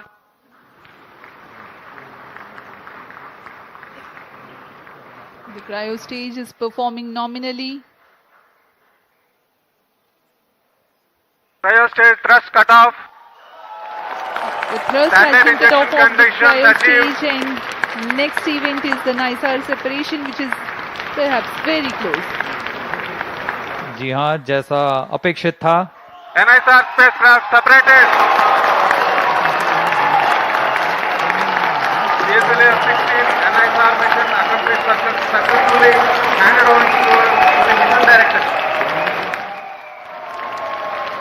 जी हाँ, इसकी पुष्टि हो चुकी है। प्रमोशन मिशन डायरेक्टर सफलता प्राप्त की जा चुकी है। GSLV-F16 vehicle has successfully injected the NISR satellite into its designated injection orbit.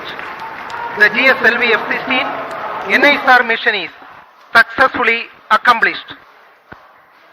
History has been written today as NISR has been placed in the orbit successfully. Many hearty congratulations to ISRO, NASA and the users worldwide who will derive benefits of the Earth observation with this state-of-the-art NASA-ISRO Synthetic Aperture Radar satellite. Do stay tuned. Tune in for the address by Secretary DOS and Chairman ISRO and mission executives. We take leave from you. Namaskar. इस प्रक्षेपण के साथ नाइसार का promotion mission सफल होता है। आप सभी दर्शकों और वैज्ञानिकों को हार्दिक शुभकामनाएं। आइए आप सबको इसरो अध्यक्ष डॉक्टर वी नारायणन तथा विशिष्ट वैज्ञानिकों के शुभ संबोधन के लिए चलते हैं।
Either non.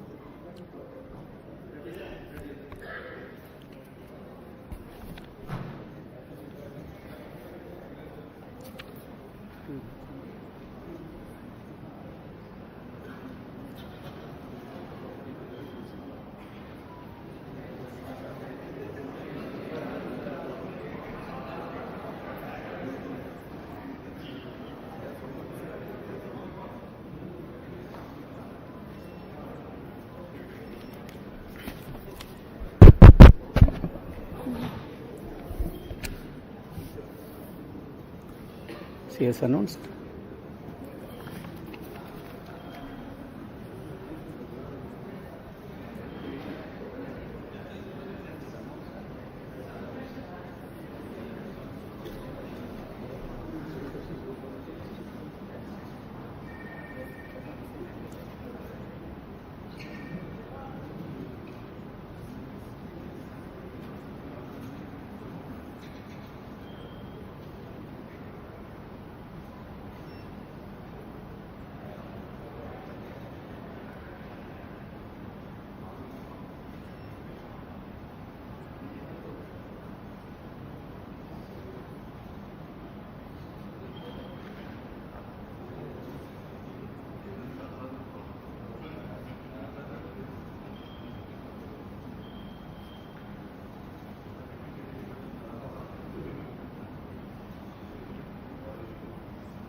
Project director also, project director, satellite partner.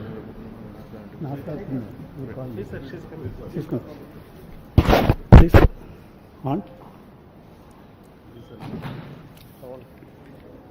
Very good evening to all of you. I am extremely happy to announce that GSLV-F16 vehicle has successfully and precisely injected the NASA-ISRO Synthetic Aperture Radar satellite, NISR satellite, weighing 2,393 kg into its intended orbit. Let me congratulate all the teams from ISRO and NASA JPL on this outstanding success. This is our 102nd launch from Sriharikota and the 18th mission of GSLV.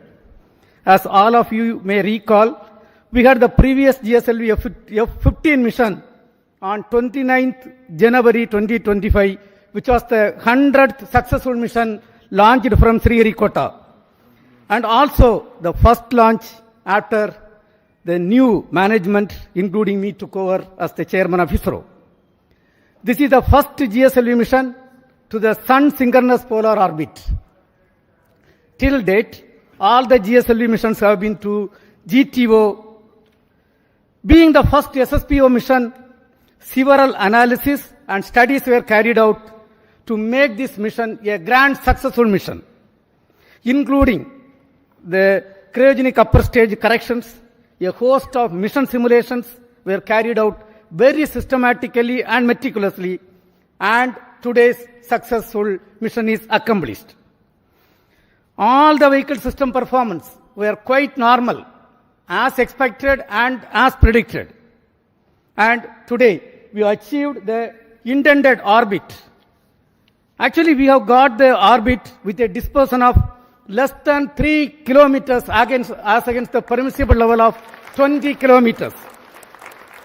Perigee, the specification is 742 kilometers. We have got 740 kilometers.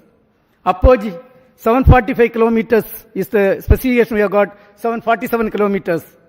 And all the parameters are as expected and in the right line. And this accomplishment is a teamwork, culmination of the teamwork of both ISRO and JPL NASA. The NISR satellite is a significant milestone for both Department of Space and NASA JPL, being the first joint development project undertaken by the two major spacefaring nations. NISR is an all-weather, day-night imaging satellite that will scan the entire Earth at 12-day interval. The satellite integrates ISRO's S-band synthetic aperture radar payload with NASA's L-band SAR payload and 12-meter unfurlable reflected antenna to become the first of its kind, a dual-frequency SAR satellite. NISR will enable the scientific community to detect the surface variations, sea ice detection, investigate natural hazards, monitor soil moisture, and many other applications. The potential applications from the satellite are huge, and the global scientific community is eagerly awaiting the satellite data for their respective research and usage. The implementation arrangement between ISRO and NASA for a joint Earth observation satellite mission was signed on 30th September 2014.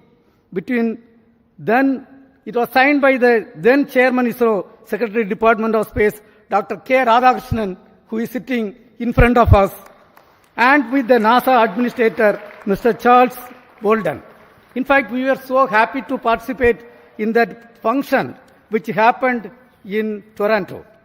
Since then, the realization of satellite in ISRO progressed steadily under the outstanding leadership of subsequent Chairman, Sri Kiran Kumar Sir, who is also present in the audience, Dr. K. Sivan, Dr. Somnath, and also under different project directors. On this occasion, let me congratulate all of them. Also salute each and every one of the team members who have contributed for this significant achievement.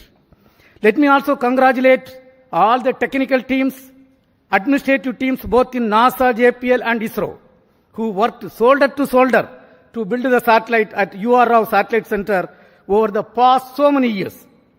The NISR mission has brought the two space agencies much closer than ever before, and the continuous interactions at various levels during the course of project execution has enriched both sides. On behalf of Department of Space and ISRO, let me thank the NASA JPL team and all other stakeholders in the project for their excellent contribution to the joint mission. Also congratulate them on the successful launch. We wish the scientific community from both sides the exciting days ahead.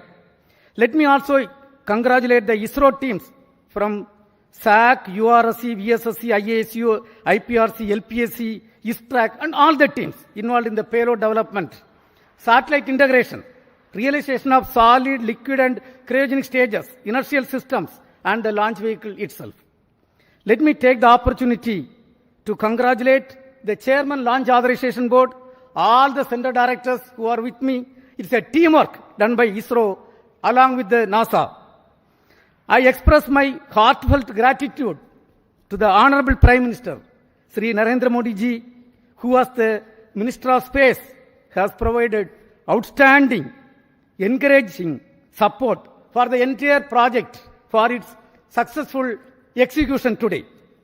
Also, let me thank Honorable Minister of State, Dr. Jitendra Singh ji, and the PMO officials. PMO officials who are working hand in hand with the Department of Space, and all our family members, entire team members of ISRO, and academia and industrial participants who have contributed for this. I think at this point of time, this success is demonstrating a teamwork, a international teamwork between two spacefaring nations, and surely this data is going to be highly useful for the scientific community of the globe. And when every 12 days when the data is going to come, it is not going to be used by one or two countries. The entire globe is going to benefit out of this great accomplishment. And at this point, once again, let me congratulate all the team members, our family members, industrial partners, academia team, and the NASA team for the outstanding work. At this point, before I hand over to my team, let me invite Cassie Swiles, Deputy Assistant Administrator at NASA, for expressing her thoughts on the journey so far in this joint outstanding mission. Madam, please, floor is yours.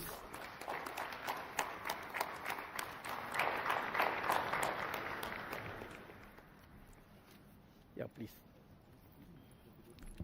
Well, I first have to start with go ISRO, go NASA, go NISAR. So I am honored to be here today in the ISRO Mission Control Center. It's just truly been an incredible visit so far, and I have to tell you, I had an opportunity. I'm sitting next to our charge. It's just an honor to have you here, so thank you, sir, for being here. The former ISRO chairman, I looked at him right after the launch, and I said, so how does it feel to not be on console? He said, well, it's a different seat, so it's good to not be in the hot seat. So I'm glad you got to watch the launch and enjoy it. But on behalf of NASA, I want to congratulate all of the teams. It has been just an incredible decade culminating in this moment, from the technical collaborations, the cultural understandings, getting to know each other, building that team across continents, across time zones, missing nights, missing weekends with families, holidays. It is truly something that every single person in this room should be proud of. I am so proud. I was so proud to be out there watching this launch. Dragonflies flying above, it just picture perfect, and I could not be more proud of these teams. You know, and this mission, it's truly a pathfinder, not just in regards to our technical collaborations, because those are truly incredible. This Earth Science mission is one of a kind and really shows the world what our two nations can do. But more so than that, it really is a pathfinder for the relationship building that we see across our two nations, you know, across India, the United States, building upon decades of collaborations that already existed. And I cannot be more proud to be here representing the U.S. and really representing the teams that have been working so closely behind the scenes to make this happen. I also want to thank, I saw, several family members, both, last night on the U.S. side, I saw several family members here, so I want to thank the families. It's no small sacrifice seeing your loved ones work day in and day out on a mission that takes over a decade to build. So thank you for your support of the incredible, technical, talented people in this room. And I really, really cannot wait for continued partnerships as we go forward, building on Chandrayaan, Axiom 4, and now NISAR. So thank you. Congratulations. Go NISAR. Go India. Go the United States. So congratulations once again. Now, all the chief executives of the project and all the center directors of ISRO who are responsible are with me here. So let us start with Sri Thomas Kurian, who is the mission director and project director of GSLV for this vehicle. Yes, Mr. Thomas Kurian. Thank you, sir. Good evening, India. Good evening, ISRO. Beloved Chairman ISRO and Secretary DOS, Dr. V. Narayanan, sir. Distinguished dignitaries, respected formal chairmen, center directors, the NASA JPL teams present here at Sriharikota, and those joining us online, the entire ISRO fraternity, and my dear fellow countrymen, a very good evening to all of you. Today, we witnessed a historic moment in India's space journey with the successful launch of GSLV-F16 NISR mission, the 18th flight of GSLV, and for the first time, this vehicle has been operated for a sun-synchronous polar orbit mission. I am proud to announce that GSLV has delivered its best performance, ensuring precise injection of NISR spacecraft into its designated injection orbit with remarkably low dispersion.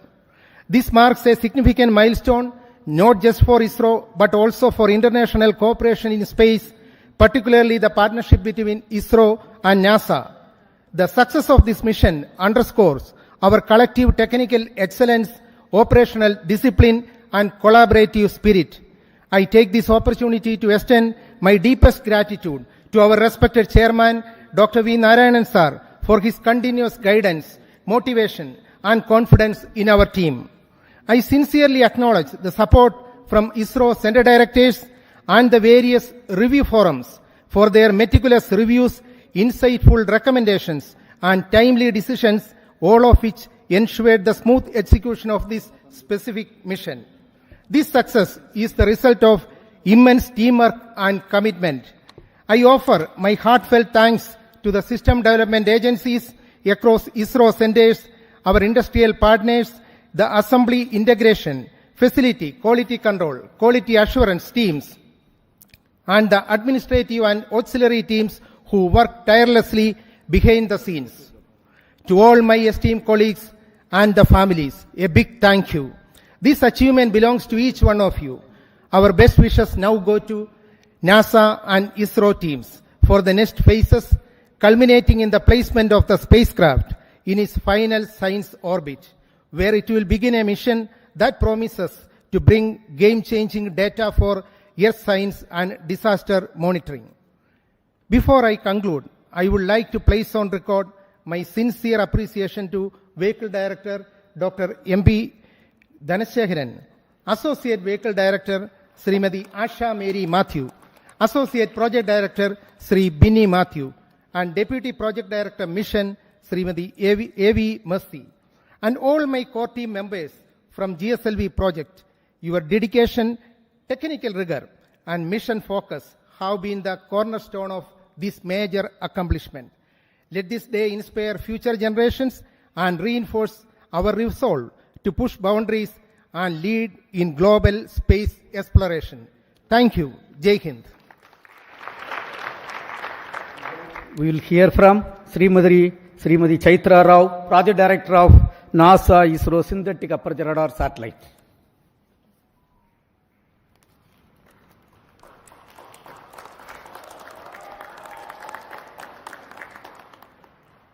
Namaskaram. Respected Chairman ISRO, all center directors, former Chairman ISRO, delegates from NASA and JPL. What a moment. I just can't speak words. It's an honor to be here today at this moment when NISR has been precisely placed into the expected orbit. It's really a moment that we have all been waiting for so long. On behalf of entire NISR team, I would like to express my heartfelt congratulations to GSLV-F16 team for giving us this milestone beginning in space. I'm happy to announce that the satellite is injected with benign rates of almost 0.2, 0.2 and 0.5 degree per second. Both the solar panels are deployed and NISR will soon attain the required Earth pointing attitude. NASA-ISRO collaboration mission has fructified into this scale of a space mission today from a concept to reality, not just because of ISRO, but with a great team led by Mr. Phil Barella and his team from JPL NASA. They have been wonderful partners and a really team working together. We have all witnessed that have worked together for the past 1 decade. SR and LSAR shall come into life after 20 days in succession to deployment of 9-meter boom and a 12-meter reflector. So the sweep-SAR technique is going to image the entire Earth and give us 240 kilometers of data with high resolution and has an enormous capacity to give the science fraternity lot and lots of data. So we are awaiting the next phase of the mission is to get the science from NISR. I would like to thank the entire project team, both from ISRO and NASA. I can see all of them here. A big round of applause to you all. All the centers and areas who have worked towards achieving this goal. Expert committees, review boards, members, gurus, mentors who have all supported us all through this journey of this 10 years. Director URSC, I thank you for the opportunity given to me to be standing in front of this esteemed August gathering today. Former project directors and program managers, we have landed at this juncture today because of the journey that you have started. A big thanks to you all.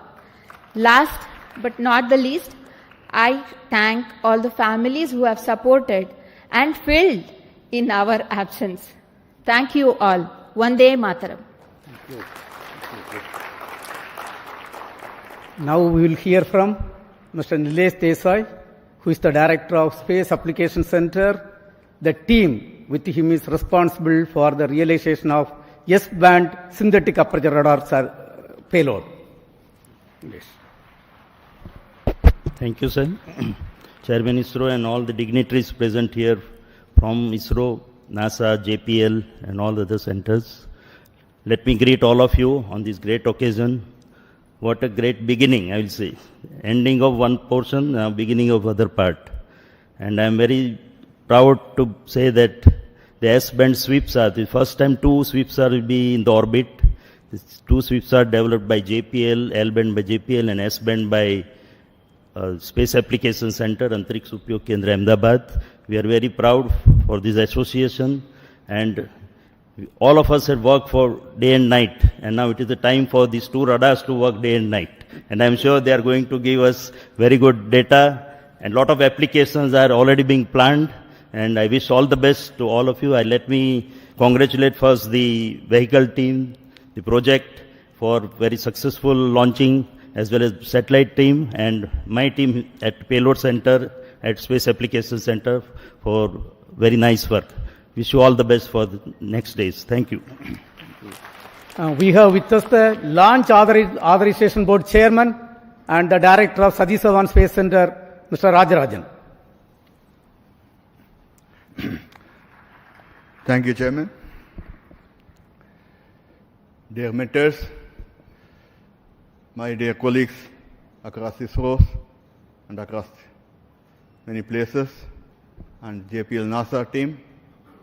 It's a very good mission and a very successful one to be able to put in the right orbit.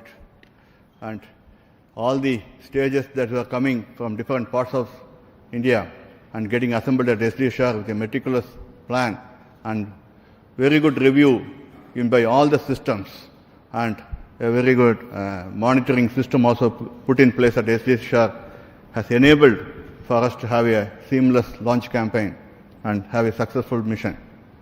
In a lighter vein, it seems now GSLV has become the new PSLV in able to put a SSPO mission also in very perfect order. Kudos to GSLV of coming of age and able to do it a very perfect job. It actually, the change is always is a mantra, and we are able to adapt. And kudos to the GSLV team for making this happen, this SSPO mission. Many midnight oils are burned and make sure that this vehicle comes all right in all aspects. And I also have to thank Chairman ISRO for thinking of many other ways of looking at different angles and putting the review system in place to make sure that everything falls in place and we do a good job, that do a professional job. I also thank SDSR and all launch vehicle team putting up a professional job, and the satellite team able to bring in the satellite in time and do a meticulous job wherever it is required, so that we meet the deadlines kept and we had a very good day to have a very good successful launch. I think this is a beginning, and we'll wish everybody to have very successful launch in days to come. I'm wishing you all the best. Thank you. Now we will hear from Dr. Unnikrishnan Nair, Director of Vikram Sarabhai Space Centre, the mother center of ISRO, which is responsible for realizing this vehicle. Thank you. Good evening. Congratulations to all. Very impressive performance by GSLV-F16, which has given necessary energy to the satellite in terms of potential energy to take it to 745 kilometers and also to give 7.5 kilometers per second. So that is the primary role of GSLV. So GSLV compared with our other Indian launchers has certain significance. This is the only vehicle having liquid strap-ons. And this is the only vehicle that can fly with the two sizes of payload fairing, 3.4 and 4 meter. So deep appreciation to all engineers, scientists, technical and supporting staff for this stupendous achievement. We are so delighted to carry the NISR satellite to its intended orbit. This mission is a testimony to the legacy of long-standing collaboration between two great democracies in the world, and also it's a beacon of hope for more collaborative ventures in coming years. Best of luck to NISR for further successful satellite operations. Looking forward to a lot of science from this very unique dual frequency SAR satellite that will give data on the dynamics of Earth from landslides to climatic changes. Thank you. We have with us Mr. Sankaran, Director of the URO Satellite Center, which is responsible for realizing this great technological complex satellite. Thank you and good evening. Congratulations are in order for everyone for achieving this task, which was carried out for the last decade plus. Congratulations to the teams who actually did the work and all the other people who supported them from behind and the sides so that it all happens in time. As already Chaitra mentioned, the spacecraft has deployed its solar panels. The SADA has been rotated and power generation has started, and the spacecraft is in 3-axis stabilized condition with the star sensor in loop. So there is actually practically what was planned to have been done over the next 40-50 minutes has already been achieved, because the satellite was very benignly injected by the GSLV, so no effort was required to bring it to the 3-axis stabilized condition. So thank you Thomas Kurian and team for the precise injection of the NISR satellite into the orbit. And of course, Chaitra and team for doing the last lap of this relay race. A number of project directors before had been running this race, and always the one who finishes the race will get the credit, and she has to run at super fast speed.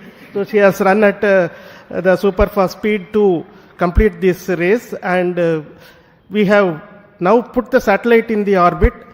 The real work for all of us starts in the satellite center, as well as our friends at our tracking station and our friends at our National Remote Sensing Center, and of course JPL, because we need to work for JPL 3 years, for us 5 years, and we are hoping it will work for 10-15 years. That is what we are all expecting.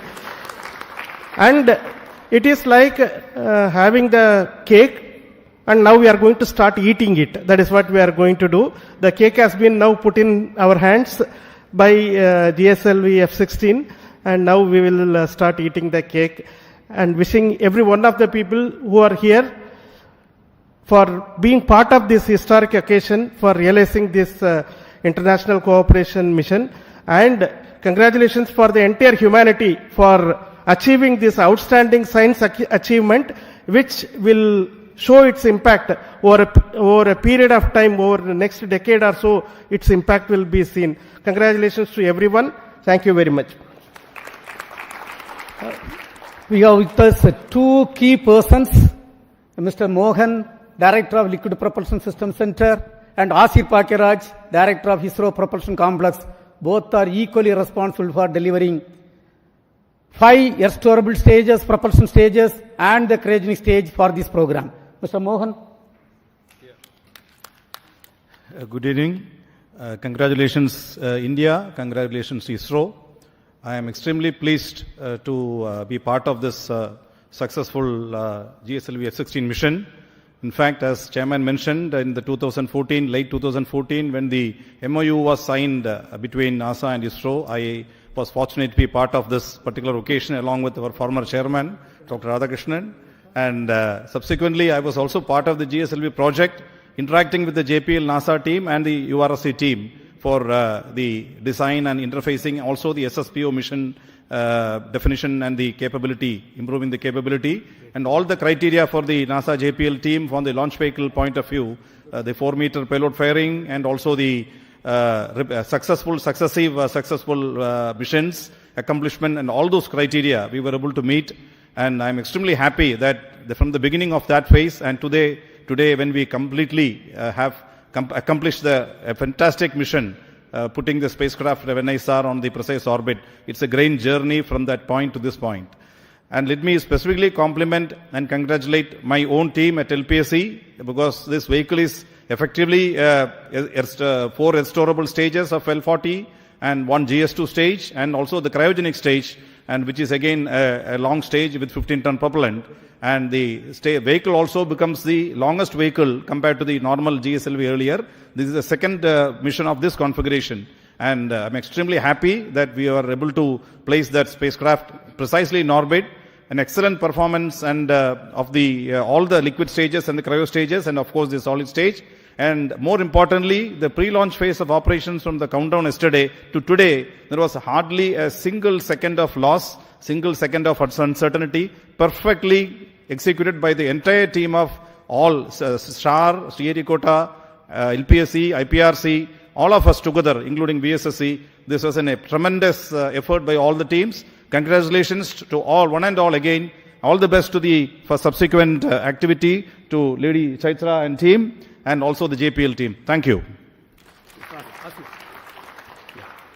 Very good evening to all. My hearty congratulations. I carry the greetings from ISRO Propulsion Complex, Mahendragiri, to you all. Chairman, the former chairman, all the dignitaries from India and America. It's our pride and privilege to be a part of this great Indo-American mission. I'm thankful to the entire team of ISRO.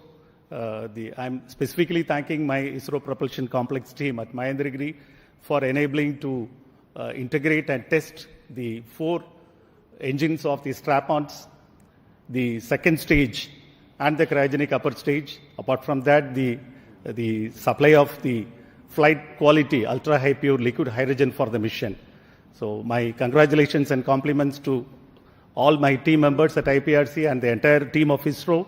I am wishing also on all the further activities on the spacecraft, all success, that the entire global community is going to derive greater benefits out of this mission. Thank you. Jai Hind. We will hear from Mr. Batma Kumar. His team has delivered the inertial systems for both satellite and launch vehicle. Mr. Batma Kumar. Thank you, Chairman, and greetings and congratulations to the entire team, ISRO and NASA team. We had a series of special satellites. In 2023, we had the Aditya mission, and last year, January, we had the ExpoSat mission, and this year, we are starting off with NISR mission, which is a most sought after mission, I should say, as far as the Earth observation is concerned. And our navigation systems that my team has put in for this launch vehicle, it's a heritage navigation system and it has performed very well. You had heard Chairman mentioning the orbit, 3 kilometer difference in perigee and 2 kilometer difference in apogee, and 0.035 degree difference in the inclination, which is a tremendous achievement at this kind of performance. And thank you, ISU team, ISRO team, and NASA team. Thank you all. Now we have with us Dr. Anil Kumar. His team is responsible for telemetry and tracking system. Yes, Dr. Anil Kumar. Thank you, sir. Good evening to all. First of all, let me congratulate all the ISRO team and JPL team for this tremendous successful mission, injecting the satellite in the precise orbit, GSLV-F16. And NISR is going to be the jewel and marvel in the space for scientific studies in the coming years for the Earth as well as the space. And ISRO ground station has supported very well entire trajectory of GSLV-F16 without loss of any data. Now ISRO is open to all the satellite teams, satellite people to come and do the next 90 days operations. We are ready. The spacecraft operations team and ground station teams are ready for supporting this mission. Let me congratulate again. Thank you all. Thanks. Thank you. Today we have with us Dr. Satish Dhawan. He is the director of NRSC. The center is responsible for taking the Earth observation application to the common man of this country. Thank you very much, Chairman sir. Namaskar. Good evening to all of you. Good evening to all colleagues from US as well as from ISRO side on this wonderful occasion. And let me congratulate our GSLV-F16 team for putting the satellite as well as, in a perfect orbit. And now I can see all my science team members there. They are the most happy people and the most excited one. And at NRSC, the work is going to begin. And we are planning to receive S-band data at Shadnagar as well as Antarctica ground station, as also with Svalbard. 8 terabytes of data from S-band alone will be received at our Shadnagar ground station, sir. As well as JPL is going to receive 35 terabytes of data per day from global operations. So truly, a remarkable mission is going to unfold, and it is going to contribute immensely to the earth science community in broad fields of cryosphere, solid earth, as well as understanding the ecosystem behavior and climate related, observations in times to come. I am wishing all my science team members as well as all my NRSC team members a very great future and exciting times ahead. Thank you very much, sir. Thank you. We have got D.K. Singh with us. He is a person from Space Application Center. Currently, he is the director of very, very important center, the Human Spaceflight Center. Yes, Mr. D.K. Singh. Thank you, sir. Good evening, everyone. This is a very memorable occasion for all of us when hard work for the team across 2 continents finally culminated into a wonderful mission today. I am sure that NISR is going to set a new benchmark in the Earth observation system. all the best for very good quality data and application. Thank you very much. Thank you. I am extremely happy and wish to inform that under the leadership and guidance of Honorable Prime Minister of India, Narendra Modi ji, this year we are going to have lot of missions. Before the end of this finance year, 9 major launches are planned. The next major launch is the LVM-3 M5 mission, where the LVM-3 launch vehicle will launch a communication satellite CMS-02. Subsequently, the next PSLV mission, PSLV-C62, is targeted for launching a user-funded satellite. This will be followed by the first PSLV, which is realized by the industrial consortium called PSLV-N1. It is the vision of Honorable Prime Minister. The space sector reform was announced, and this is the fruit of that reform. The first launcher is going to roll out from the private industry consortium, which is going to launch a technology demonstration satellite wherein we are going to demonstrate more than 30 technologies, including electric propulsion, quantum communication. So many technologies are planned to be demonstrated. We are going to have one more GSLV-F16 vehicle going to place the navigation satellite NVS-03 in this finance year. Yet another important cooperation, what is going on, as it was told right now, 2 important missions are accomplished between NASA and ISRO. Axiom program was a grand successful program, and today you have seen NISR program is yet another successful program. Now the third one, what is targeted is the launch of Bluebird Block 2 satellite, a communication satellite of USA. We are going to launch using our LVM-3 vehicle. And of course, a PSLV C63 is targeted to launch the OceanSat 3A. And GSLV-F16 is going to launch GISAT 1A satellite. And we are also targeting to launch a couple of SSLV missions. And on this occasion, once again, let me congratulate all the contributed members from both India and NASA for accomplishing this excellent mission, excellent GSLV-F16 NISR mission. And thank you. Jai Hind.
Minus 35 seconds. Injected into an altitude of 745.5 Minus 30 kilometers seconds. with a relative velocity of 7.57 kilometers per second. Minus 25 seconds. We are mere 25 seconds from the launch. All movies open.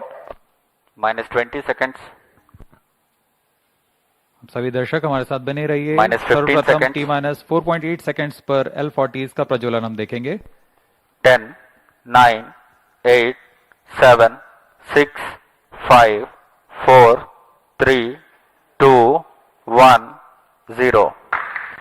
All L40 engines generating nominal thrust. S139 motor Plus ignited. 5 seconds.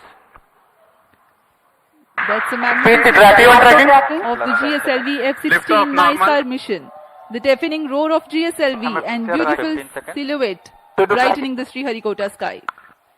जी हाँ, अभी आपने देखा चारों L40 तथा core booster S139 का सफल प्रज्वलन 25 seconds. और GSLV F16 का उत्थापन द्वितीय प्रमोचन मंच से, और ये अपने गंतव्य की ओर बढ़ता हुआ। हम यहाँ कंपन महसूस कर पा रहे हैं मिशन नियंत्रण केंद्र पर। The first stage of GSLV with S139 solid core motor and 4 L40 liquid strap-ons thrusting together. 7,800 kilonewton cumulative thrust. First stage performance normal. Sharwan is in main auto. The day of launch Plus wind 1 biasing minute. program that is fed into the onboard computers helped the rocket to Shot veer 2 is through in the main auto. atmosphere with minimal aerodynamic loads. प्रथम चरण का core booster लगभग 100 seconds तक प्रज्वलित रहेगा तथा L40 चरण 150 second तक प्रज्वलित रहकर शांत हो जाएंगे। तत्पश्चात इसे यान से पृथक कर दिया जाएगा। वर्तमान में सभी तंत्र सामान्य निष्पादन करते हुए और यान अपने अपेक्षित पथ का अनुकरण करता हुआ First जा stage रहा है। performance normal. Currently the rocket is in open loop guidance. Shar ground station is tracking.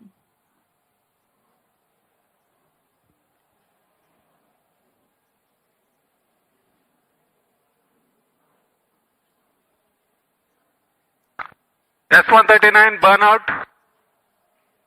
Core booster का प्रज्वलन समाप्त हो चुका है। Here Plus we have 2 an minutes. announcement from the range operations director that the booster has stopped its operation. The 4 L40s are thrusting still. First stage performance normal. प्रथम चरण का कार्य निष्पादन पूरी तरह सामान्य। यान उद्दिष्ट दिशा की ओर अग्रसर होता हुआ वर्तमान में प्रथम चरण प्रज्वलित है। L40s प्रज्वलित हैं। इनका कुल कार्यकाल 150 सेकंड का होगा। L40 shut off. GS2 ignited. GS1 separated. 1S. IS 1/2 main separated. जी हाँ, अभी आपने सुना रेंज ऑपरेशन निदेशक ने इसकी पुष्टि की है। प्रथम चरण को सफलता से पृथक किया जा चुका है Payload तथा fairing separated. द्वितीय चरण का प्रज्वलन शुरू हो चुका है। Marking Closed loop the guidance milestone initiated. in the flight, the GS1 has undergone a hot separation and GS2 commenced its operation and thrusting nominally. The payload fairing has also been separated and closed loop guidance has been initiated. जी हाँ, इस दौरान Second stage performance normal. वातावरण से बाहर जा चुका है, इसलिए पेलोड फेयरिंग या ऊष्मा कवच की आवश्यकता नहीं रहती, इसलिए इसे यान से पृथक कर दिया जाता है। और अब यान क्लोज लूप गाइडेंस के अंतर्गत है और स्वतः ही अपना दिशा निर्धारण कर रहा है। Powered by the Vikas engine that uses the Earth storable propellant combination of UH-25 and N2O4, the second stage of GSLV develops 846 kilonewton thrust in vacuum. Burn time for this mission of GS2 is 140 seconds. Plus 4 minutes. दर्शकों का उत्साह देखते ही बनता है यहाँ पर। सभी Second उत्साहित stage इस प्रमोशन performance को लेकर। normal. द्वितीय चरण सामान्य निष्पादन करता हुआ अग्रसर है अपने उद्देश्य कक्षा की ओर।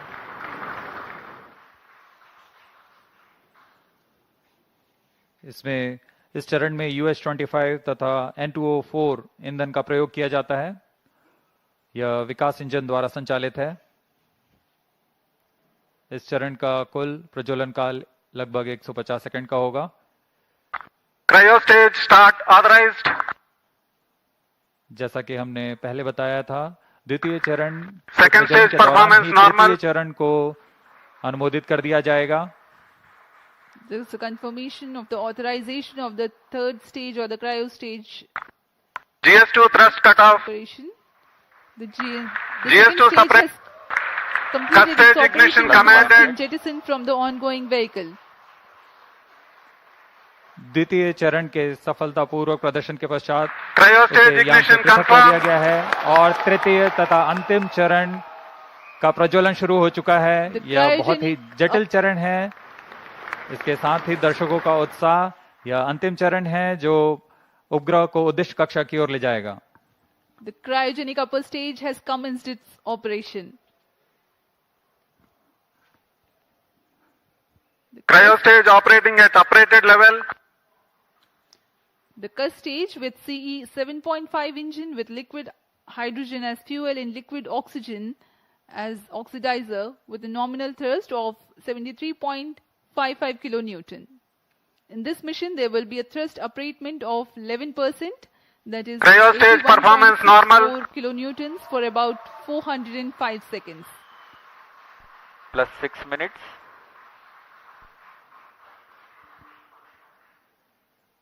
वर्तमान में तृतीय चरण क्रायो अपर स्टेज कार्यरत है। इस दौरान यह लगभग 75 किलो न्यूटन का प्रणोद उत्पन्न कर रहा है। यह चरण लगभग 850 सेकंड्स तक जारी रहेगा।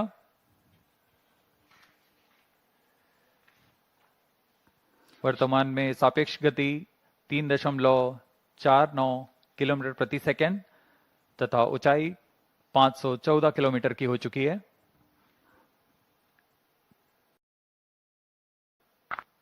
Cryo stage performance normal. Altitude of 528 kilometers. Shar and Trivandrum stations continue to extend tracking and telemetry support. When the cryo stage had commenced action, the instantaneous relative velocity was 3.5 kilometers per second. Plus While the 7 end minutes. of thrust abatement, it becomes 4.5 kilometers per second. For the next 400 seconds that follow, there is a significant addition in the relative velocity of up to 7.5 kilometers per second.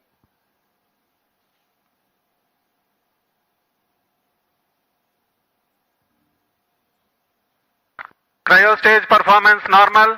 सभी विशिष्ट वैज्ञानिक यहाँ उपस्थित इस घटना के साक्षी बनने के लिए। तृतीय चरण का निष्पादन पूरी तरह सामान्य। इस दौरान भू स्थित रडार स्टेशन शार तथा त्रिवेंद्रम इसे भलीभांति ट्रैक कर रहे हैं।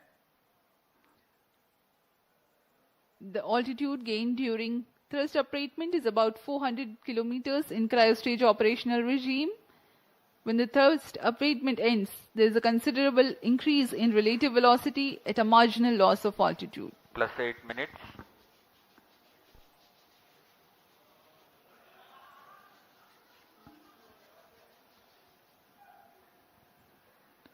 तृतीय चरण की यात्रा लगभग 850 सेकंड्स तक जारी रहेगी। इस दौरान आपको उपग्रह के बारे में कुछ जानकारियां उपलब्ध करा सकते हैं। NASA ISRO synthetic aperture radar, performance normal, जिसे संक्षिप्त में नाइसार कहते हैं, वैज्ञानिकों को प्राकृतिक खतरों और विनाशकारी घटनाओं जैसे भूकंप, ज्वालामुखी विस्फोट और भूस्खलन जैसी प्राकृतिक घटनाओं को बेहतर ढंग से समझने के लिए मदद करेगा। उपग्रह की बादलों को भेदने की क्षमता के कारण यह तूफान और बाढ़ जैसी मौसमी आपदाओं के दौरान त्वरित व सटीक जानकारी उपलब्ध कराने में सक्षम होगा, जिससे तत्काल प्रतिक्रिया समुदायों को मदद मिलेगी। यह बर्फ की चादर, ग्लेशियर और समुद्री बर्फ में परिवर्तन जैसे प्रमुख वैश्विक पृथ्वी अवलोकन को प्रदान करेगा। साथ ही वनों की कटाई, वनाग्नि तथा स्थायी रूप से बर्फ से ढकी हुई जमीनों का अवलोकन करने में भी सक्षम होगा। यह एक अग्रणी मिशन है जो कि पृथ्वी की प्रतिक्रियाओं के बारे में वैज्ञानिक जानकारी का खजाना प्रदान करेगा। इन सभी वैज्ञानिक आंकड़ों के लिए लगभग 9000 किलोमीटर दूर वैज्ञानिक आपस में जुड़ चुके हैं तथा आपसी सहयोग से इस महत्वाकांक्षी मिशन को एक व्यापक लक्ष्य तक पहुंचा रहे हैं।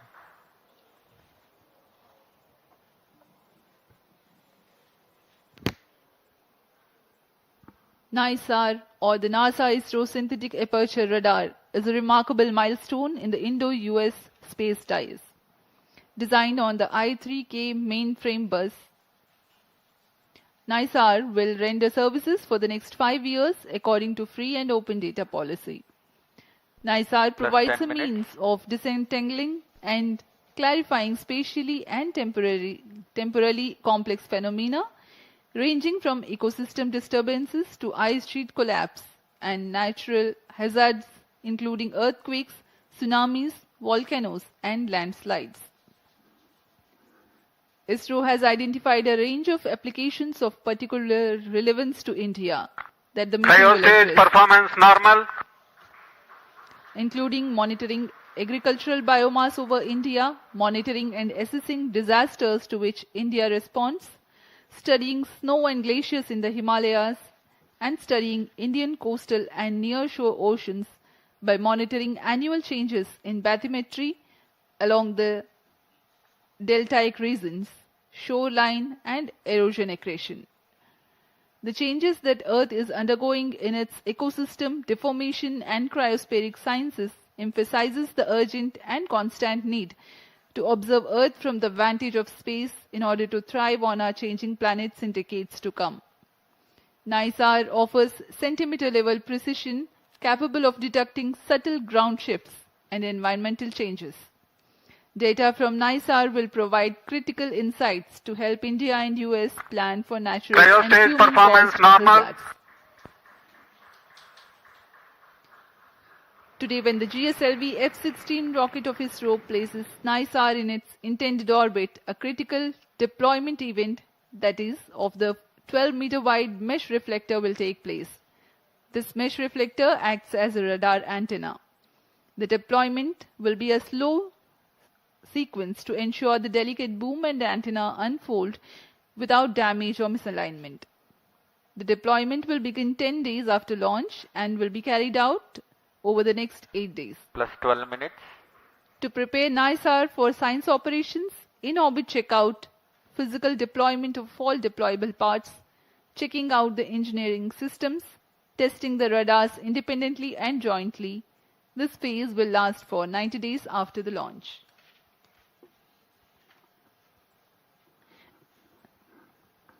Extensive calibration and validation activities will take place throughout the first 5 months. The schedule of science observations alone will be driven by a variety of inputs, including L and S band target maps, radar mode tables, and spacecraft and ground station constraints and capabilities.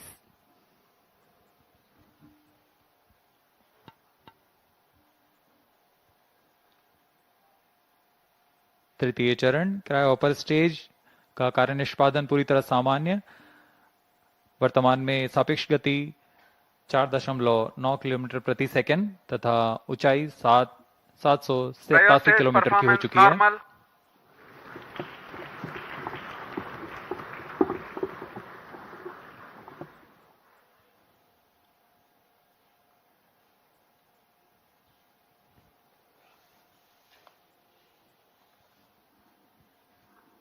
पृथ्वी की भूमि तथा बर्फ का अध्ययन करने के लिए synthetic aperture radar की क्षमताओं का उपयोग करते हुए माइक्रोवेव संकेतों को पृथ्वी में भेजता है और फिर सतह के से परिवर्तित संकेतों को प्राप्त कर 3D चित्र तैयार करता है।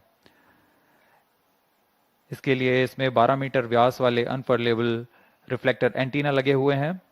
यह उपग्रह 12 दिनों में 2 बार एक ही जगह से निकल सकता है और इस समय में चित्र में बदलाव से पृथ्वी में की सतह पर आए बदलावों का अध्ययन कर सकते हैं। नाइसार अंतरिक्ष यान नासा और इसरो द्वारा तैयार की गई सबसे उन्नत रडार प्रणाली वाला उपग्रह है। यह अन्य सिंथेटिक अपर्चर रडार की तुलना में अत्यधिक शक्तिशाली है। इसमें 2 रडार नितभार लगे हुए हैं। एक नासा द्वारा तैयार किया हुआ 25 सेंटीमीटर वेवलेंथ का एल बैंड रडार सिस्टम है तथा दूसरा इसरो द्वारा तैयार किया हुआ 10 सेंटीमीटर वेवलेंथ का एस बैंड रडार सिस्टम है। इसमें हर एक प्रणाली विभिन्न विशेषताओं के मापन में माहिर है, जैसे कि मिट्टी में नमी, सतह का खुरदरापन और गति। निसार सूर्य तुल्यकालिक कक्षा में काम करने जा रहा है। इसके एंटीना एक खास विन्यास में अंटार्कटिका का अभूतपूर्व अवलोकन कर सकेंगे। यह अंटार्कटिका के बर्फ की चादर, विरूपण और पिघलने के सटीक अध्ययन के लिए बहुत महत्वपूर्ण माना जा रहा है।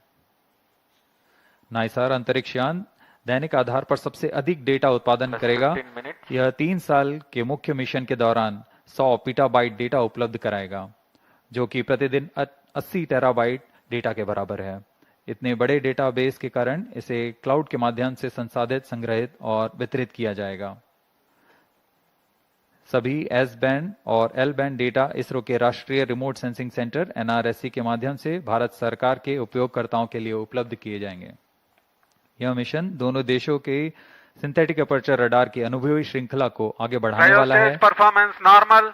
नासा ने 1978 से CSAT से शुरुआत करते हुए तब से इन प्रणालियों की श्रृंखला ने विमान व अंतरिक्ष से विज्ञान क्षेत्रों के अध्ययन के लिए अग्रणी रहे हैं।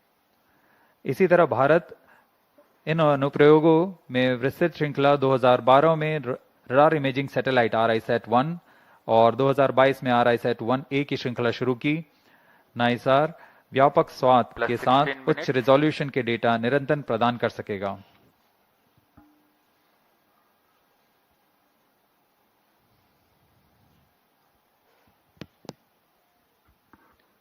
We are 16 minutes, 15 seconds past the launch. Now the cryogenic upper stage is currently thrusting. The vehicle trajectory correctly follows the prediction. Cryo stage performance normal. तृतीय व अंतिम चरण GSLV Mark II का क्रायो अपर स्टेज के नाम से जाना जाता है।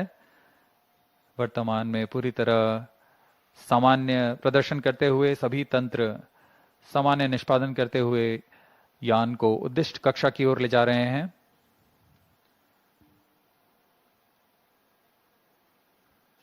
कुछ ही क्षणों में कक्षा की स्थितियां प्राप्त करते ही क्रायोजेनिक इंजन को बंद कर दिया जाएगा।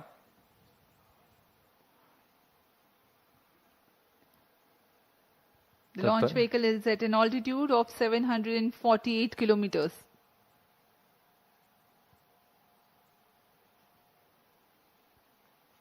कक्षा की स्थितियां प्राप्त होते ही उपग्रह नाइसार को अंतःक्षेपित किया जाएगा। Eagerly awaiting the satellite separation event. Cryo stage performance normal.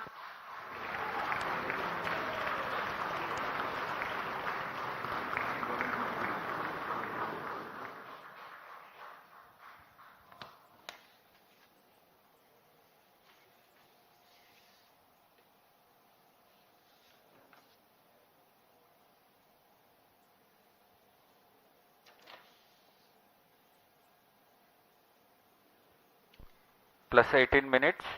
वर्तमान में सापेक्ष गति 7.35 किलोमीटर प्रति सेकंड तथा ऊंचाई 745 किलोमीटर हो चुकी है। Performance normal.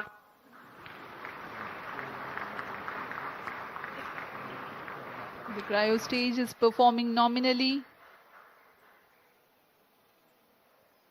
Cryo stage thrust cutoff. The thrust has been cut off of the cryo stage, and next event is the NISAR separation, which is perhaps very close. जी हाँ, जैसा अपेक्षित था। NISR spacecraft separated. GSLV-F16 NISR mission accomplished successfully handed on to the mission director. जी हाँ, इसकी पुष्टि हो चुकी है। प्रमोशन मिशन डायरेक्टर सफलता प्राप्त की जा चुकी है। GSLV-F16 vehicle has successfully injected the NISR satellite into its designated injection orbit. The GSLV-F16 NISR mission is successfully accomplished.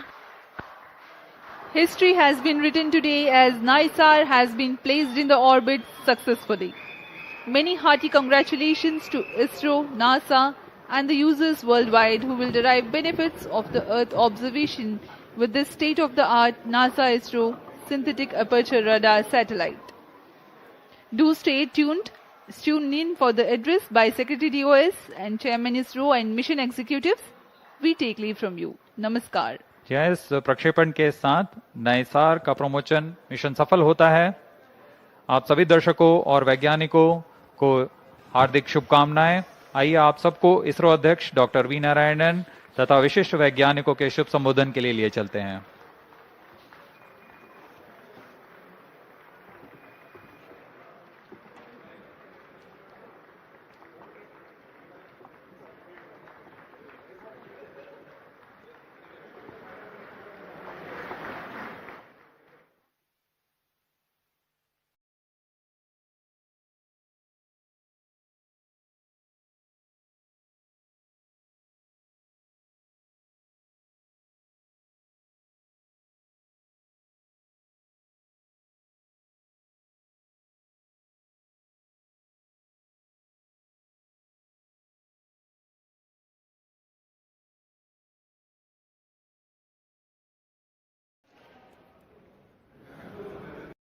The satellite NISAR is separated injected into an altitude of 745.5 kilometers with a relative velocity of 7.57 kilometers per second. Minus 25 seconds. We are mere 25 seconds from the launch. All movies open.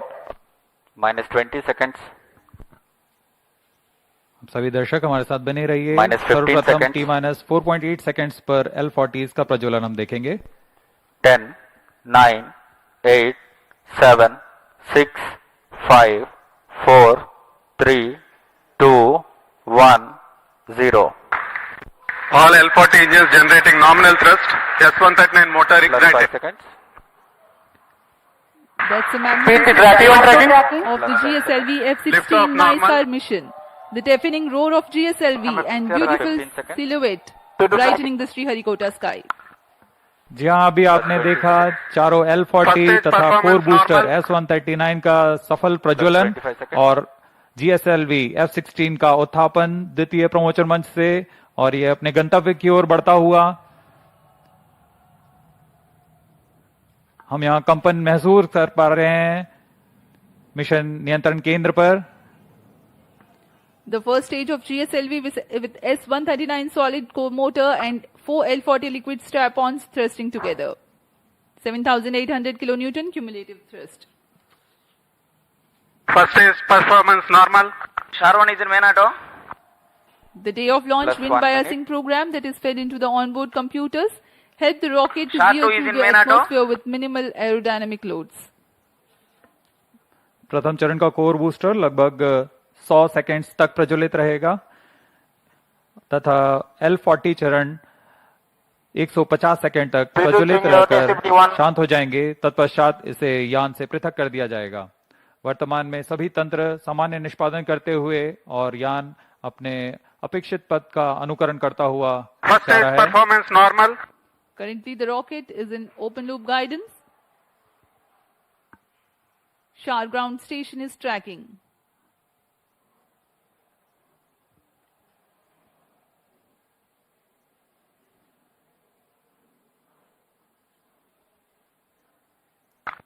S139 burnout. Core booster का प्रज्वलन समाप्त हो चुका है। Here we have an announcement from the Range Operations Director that the core booster has stopped its operation. The 4 L40s are thrusting still. First stage performance normal. प्रथम चरण का कार्य निष्पादन पूरी तरह सामान्य। यान उद्दिष्ट दिशा की ओर अग्रसर होता हुआ वर्तमान में प्रथम चरण प्रज्वलित है। L40s प्रज्वलित हैं। इनका कुल कार्यकाल 150 सेकंड का होगा।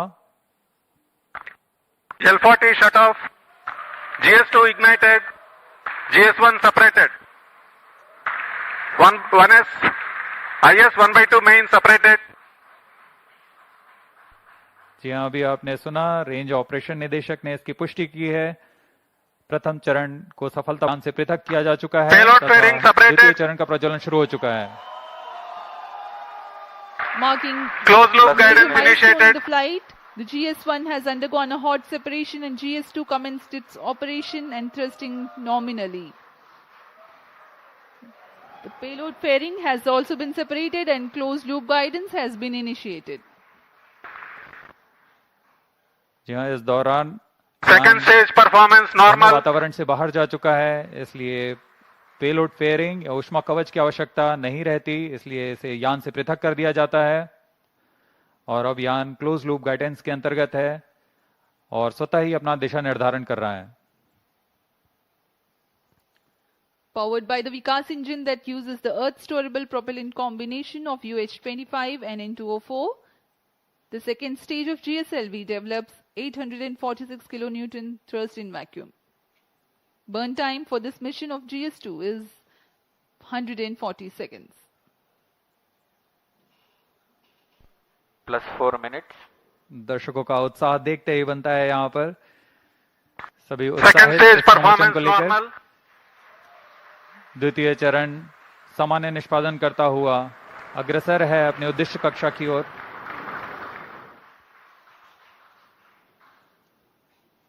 इसमें इस चरण में UH-25 तथा N2O4 ईंधन का प्रयोग किया जाता है. यह विकास इंजन द्वारा संचालित है. इस चरण का कुल प्रज्वलन काल लगभग 150 सेकंड का होगा. Cryo stage start authorized. जैसा कि हमने पहले बताया था, द्वितीय चरण Second stage performance normal. तृतीय चरण को अनुमोदित कर दिया जाएगा. There is a confirmation of the authorization of the third stage or the cryo stage GS2 thrust cutoff. operation. The GS2 second stage separate. has completed Stage its ignition operation commanded. and jettisoned from the ongoing vehicle. द्वितीय चरण के सफलतापूर्वक प्रदर्शन के पश्चात Cryo उसे stage यान से ignition पृथक कर दिया confirmed. गया है और तृतीय तथा अंतिम चरण का प्रज्वलन शुरू हो चुका है. यह बहुत ही जटिल चरण है. इसके साथ ही दर्शकों का उत्साह, यह अंतिम चरण है जो उपग्रह को उद्देश्य कक्षा की ओर ले जाएगा. The cryogenic upper stage has commenced its operation. Cryo stage operating at operated level. The Cus stage with CE 7.5 engine with liquid hydrogen as fuel and liquid oxygen as oxidizer with a nominal thrust of 73.55 kilonewton. In this mission, there will be a thrust upratement of 11%, that is Cryo stage performance normal. 4 kilonewtons for about 405 seconds. +6 minutes.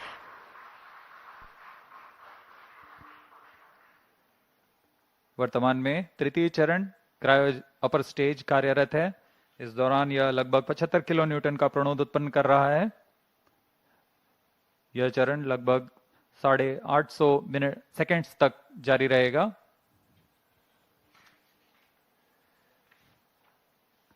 वर्तमान में सापेक्ष गति 3.49 kilometre प्रति second तथा ऊंचाई 514 kilometre की हो चुकी है.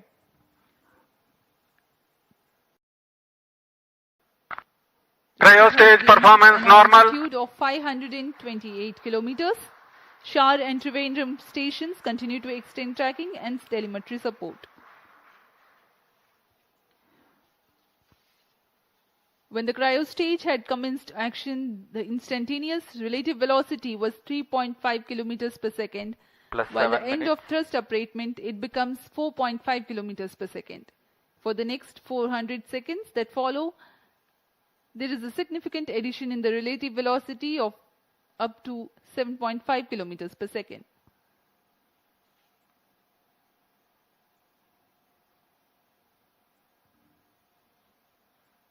Cryo stage performance normal.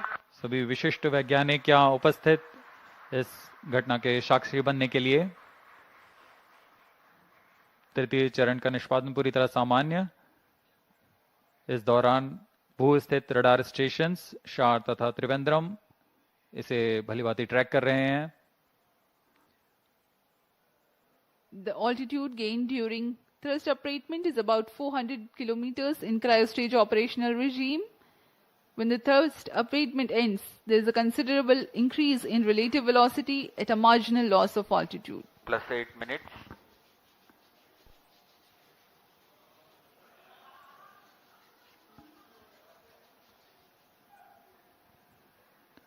तृतीय चरण की यात्रा लगभग 850 सेकेंड्स तक जारी रहेगी।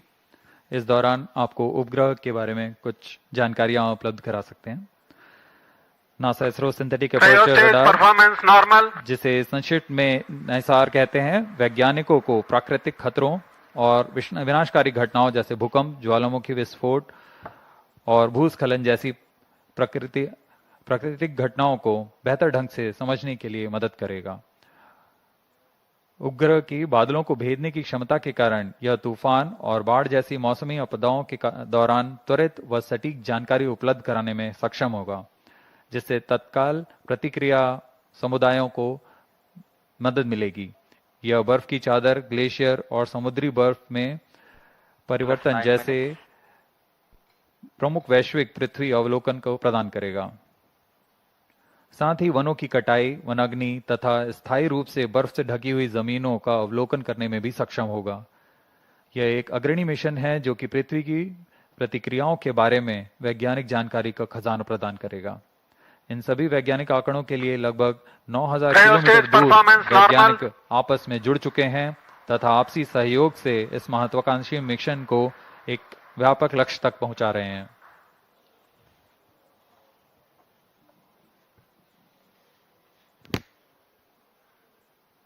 NISAR, or the NASA-ISRO Synthetic Aperture Radar, is a remarkable milestone in the Indo-US space ties. Designed on the I-3K mainframe bus, NISAR will render services for the next 5 years according to free and open data policy. NISAR provides a means of disentangling and clarifying spatially and temporally complex phenomena ranging from ecosystem disturbances to ice sheet collapse and natural hazards including earthquakes, tsunamis, volcanoes and landslides. ISRO has identified a range of applications of particular relevance to India that the mission will address, performance normal, including monitoring agricultural biomass over India, monitoring and assessing disasters to which India responds, studying snow and glaciers in the Himalayas, and studying Indian coastal and near-shore oceans by monitoring annual changes in bathymetry along the deltaic regions, shoreline and erosion accretion. The changes that Earth is undergoing in its ecosystem, deformation and cryospheric sciences emphasizes the urgent and constant need to observe Earth from the vantage of space in order to thrive on our changing planets in decades to come. NISAR offers centimeter-level precision capable of detecting subtle ground shifts and environmental changes. Data from NISAR will provide critical insights to help India and US plan for natural and human-caused hazards. Today, when the GSLV-F16 rocket of ISRO places NISAR in its intended orbit, a critical deployment event, that is, of the 12-meter wide mesh reflector will take place. This mesh reflector acts as a radar antenna. The deployment will be a slow sequence to ensure the delicate boom and antenna unfold without damage or misalignment. The deployment will begin 10 days after launch and will be carried out over the next 8 days. Plus 12 minutes. To prepare NISAR for science operations, in-orbit checkout, physical deployment of all deployable parts, checking out the engineering systems, testing the radars independently and jointly. This phase will last for 90 days after the launch.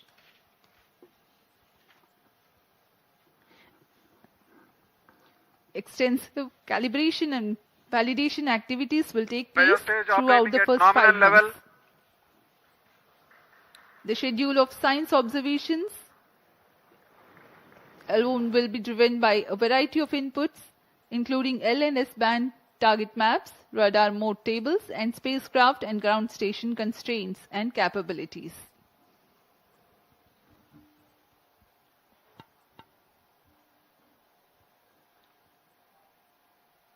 तृतीय चरण cryo upper stage का कार्य निष्पादन पूरी तरह सामान्य।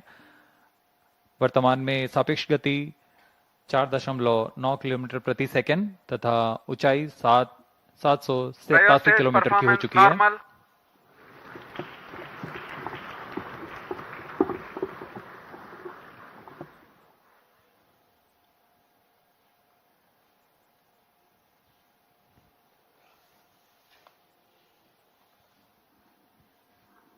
पृथ्वी की भूमि तथा बर्फ का अध्ययन करने के लिए सिंथेटिक अपर्चर रडार की क्षमताओं का उपयोग करते हुए माइक्रोवेव संकेतों को पृथ्वी में भेजता है और फिर सतह के से परिवर्तित संकेतों को प्राप्त कर 3D चित्र तैयार करता है।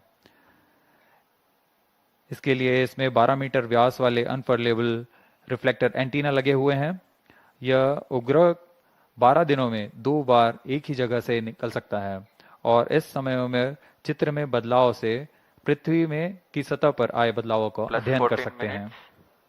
नाइसार अंतरिक्ष यान नासा और इसरो द्वारा तैयार की गई सबसे उन्नत रडार प्रणाली वाला उपग्रह है। यह अन्य सिंथेटिक अपर्चर रडार की तुलना में अत्यधिक शक्तिशाली है। इसमें 2 रडार निदभार लगे हुए हैं।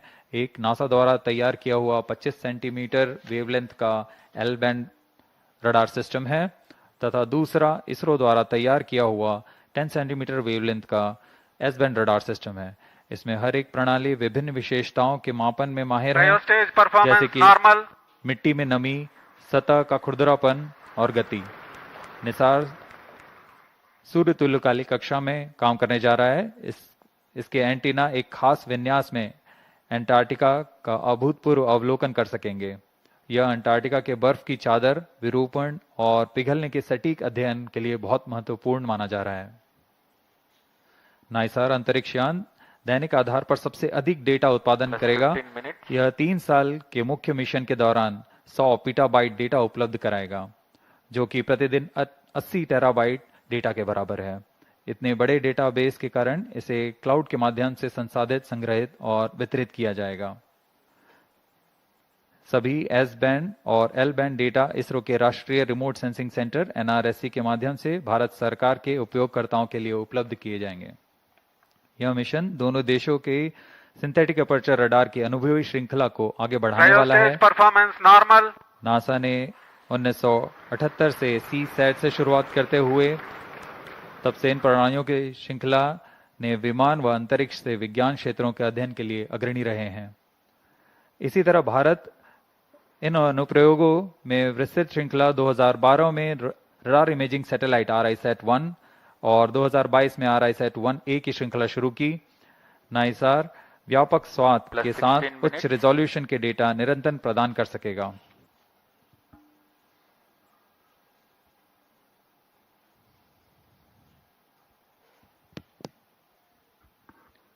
We are 16 minutes 15 seconds past the launch. Now the cryogenic upper stage is currently thrusting. The vehicle trajectory correctly follows the prediction. Cryo stage performance normal. तृतीय व अंतिम चरण GSLV Mark II का क्रायो अपर स्टेज के नाम से जाना जाता है। वर्तमान में पूरी तरह सामान्य प्रदर्शन करते हुए सभी तंत्र सामान्य निष्पादन करते हुए यान को उद्दिष्ट कक्षा की ओर ले जा रहे हैं।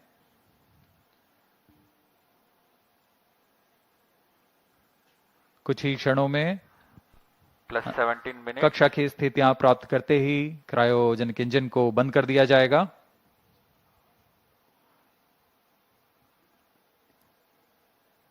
The launch vehicle is at an altitude of 748 kilometers.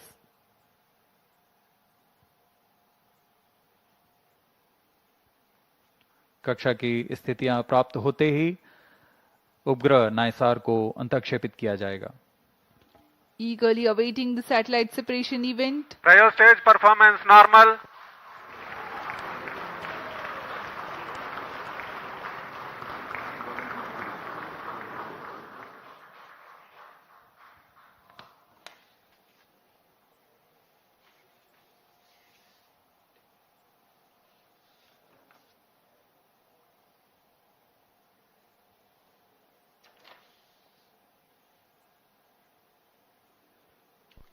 plus 18 minutes. वर्तमान में सापेक्ष गति 7.35 किलोमीटर प्रति सेकंड तथा ऊंचाई 745 किलोमीटर हो चुकी है। Stage performance normal.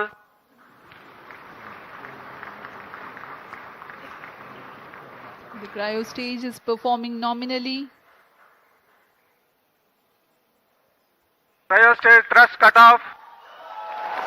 The thrust has been cut off of the cryo stage, and next event is the NISAR separation, which is perhaps very close. जी हाँ, जैसा अपेक्षित था। NISR spacecraft separated. GSLV-F16 NISR mission accomplished successfully handed on to the mission director. जी हाँ, इसकी पुष्टि हो चुकी है। Promotion mission mission director. पे सफलता प्राप्त की जा चुकी है। GSLV-F16 vehicle has successfully injected the NISR satellite into its designated injection orbit. The GSLV-F16 NISR mission is successfully accomplished. History has been written today as NISAR has been placed in the orbit successfully. Many hearty congratulations to ISRO, NASA and the users worldwide who will derive benefits of the Earth observation with this state-of-the-art NASA-ISRO Synthetic Aperture Radar satellite. Do stay tuned. Tune in for the address by Secretary DOS and Chairman ISRO and mission executives. We take leave from you. Namaskar. इस प्रक्षेपण के साथ नाइसार का promotion mission सफल होता है। आप सभी दर्शकों और वैज्ञानिकों को हार्दिक शुभकामनाएं। आइए आप सबको इसरो अध्यक्ष डॉक्टर वी नारायणन तथा विशिष्ट वैज्ञानिकों के शुभ संबोधन के लिए चलते हैं।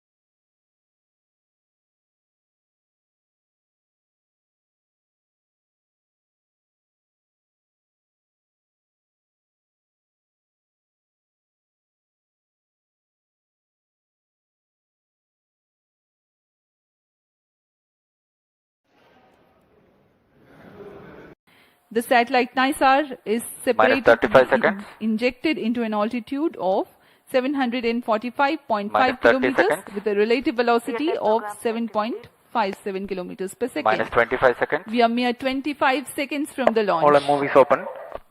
Minus 20 seconds. सभी दर्शक हमारे साथ बने रहिए। सर्वप्रथम T माइनस 4.8 सेकंड्स पर L40 का प्रज्वलन हम देखेंगे। 10, 9, 8, 7, 6, 5, 4, 3, 2, 1, 0. All L40 engines generating nominal thrust. S139 motor ignited. 5 seconds. That's a magnificent of the GSLV-F16 NISAR mission. The deafening roar of GSLV and beautiful silhouette brightening the Sriharikota sky. जी हाँ, अभी आपने देखा चारों L40 तथा core booster S139 का सफल प्रज्वलन और GSLV-F16 का उत्थापन द्वितीय प्रमोशन मंच से, और ये अपने गंतव्य की ओर बढ़ता हुआ। हम यहाँ कंपन महसूस कर पा रहे हैं मिशन नियंत्रण केंद्र पर। The first stage of GSLV with S139 solid core motor and 4 L40 liquid strap-ons thrusting together. 7,800 kilonewton cumulative thrust. First stage performance normal. SHAR-1 is in main auto. The day of launch wind biasing program that is fed into the onboard computers helped the rocket to veer through the atmosphere with minimal aerodynamic loads.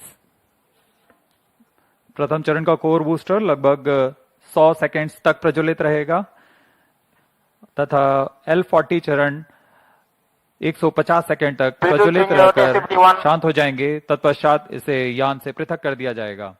वर्तमान में सभी तंत्र सामान्य निष्पादन करते हुए और यान अपने अपेक्षित पथ का अनुकरण करता हुआ जा रहा है। Performance normal.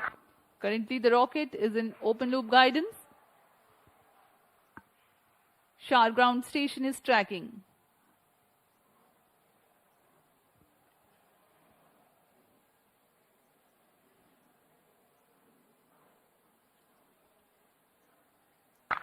S139 burnout. Core booster का प्रज्वलन समाप्त हो चुका है. Here we have an announcement from the Range Operations Director that the core booster has stopped its operation. The 4 L40s are thrusting still. First stage performance normal. प्रथम चरण का कार्य निष्पादन पूरी तरह सामान्य. यान उद्दिष्ट दिशा की ओर अग्रसर होता हुआ वर्तमान में प्रथम चरण प्रज्वलित है. L40s प्रज्वलित हैं. इनका कुल कार्यकाल 150 सेकंड का होगा. L40 shut off. GS2 ignited. GS1 separated. 1S. IS 1/2 main separated. जी हाँ, अभी आपने सुना रेंज ऑपरेशन निदेशक ने इसकी पुष्टि की है. प्रथम चरण को सफलता से पृथक किया जा चुका है. द्वितीय चरण का प्रज्वलन शुरू हो चुका है. Marking closed loop guidance initiated. The flight. The GS1 has undergone a hot separation and GS2 commenced its operation and thrusting nominally. The payload fairing has also been separated and closed loop guidance has been initiated. जी हाँ, इस दौरान second stage performance normal. वातावरण से बाहर जा चुका है, इसलिए पेलोड फेयरिंग या ऊष्मा कवच की आवश्यकता नहीं रहती, इसलिए इसे यान से पृथक कर दिया जाता है. और अब यान क्लोज लूप गाइडेंस के अंतर्गत है और स्वतः ही अपना दिशा निर्धारण कर रहा है. Powered by the Vikas engine that uses the Earth storable propellant combination of UH-25 and N2O4, the second stage of GSLV develops 846 kilonewton thrust in vacuum. Burn time for this mission of GS2 is 140 seconds. +4 minutes. दर्शकों का उत्साह देखते ही बनता है यहाँ पर. सभी second stage performance normal. द्वितीय चरण सामान्य निष्पादन करता हुआ अग्रसर है अपने उद्दिष्ट कक्षा की ओर.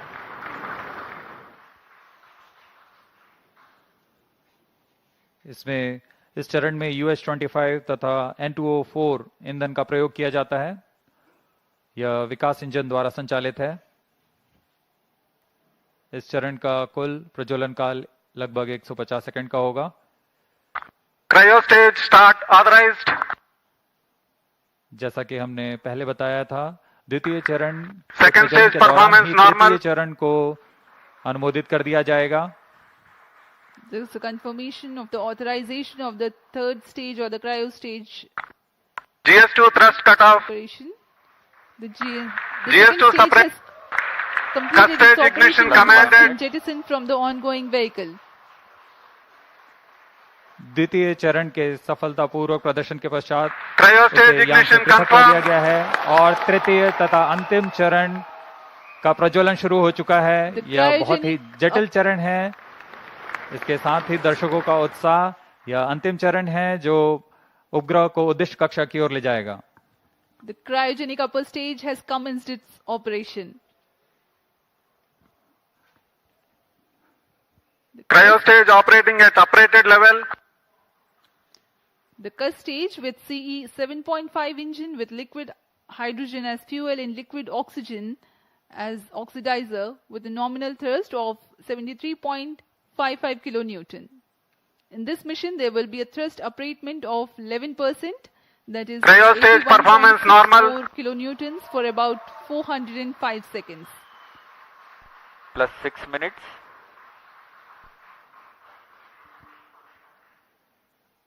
वर्तमान में तृतीय चरण क्रायो अपर स्टेज कार्यरत है.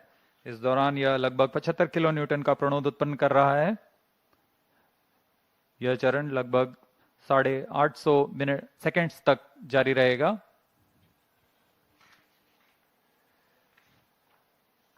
वर्तमान में सापेक्ष गति 3.49 किलोमीटर प्रति सेकंड तथा ऊंचाई 514 किलोमीटर की हो चुकी है.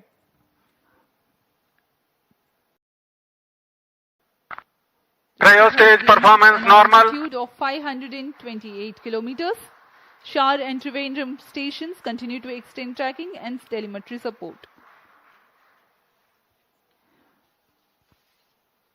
When the cryo stage had commenced action, the instantaneous relative velocity was 3.5 kilometers per second. While at the end of thrust upratement, it becomes 4.5 kilometers per second. For the next 400 seconds that follow, there is a significant addition in the relative velocity of up to 7.5 kilometers per second.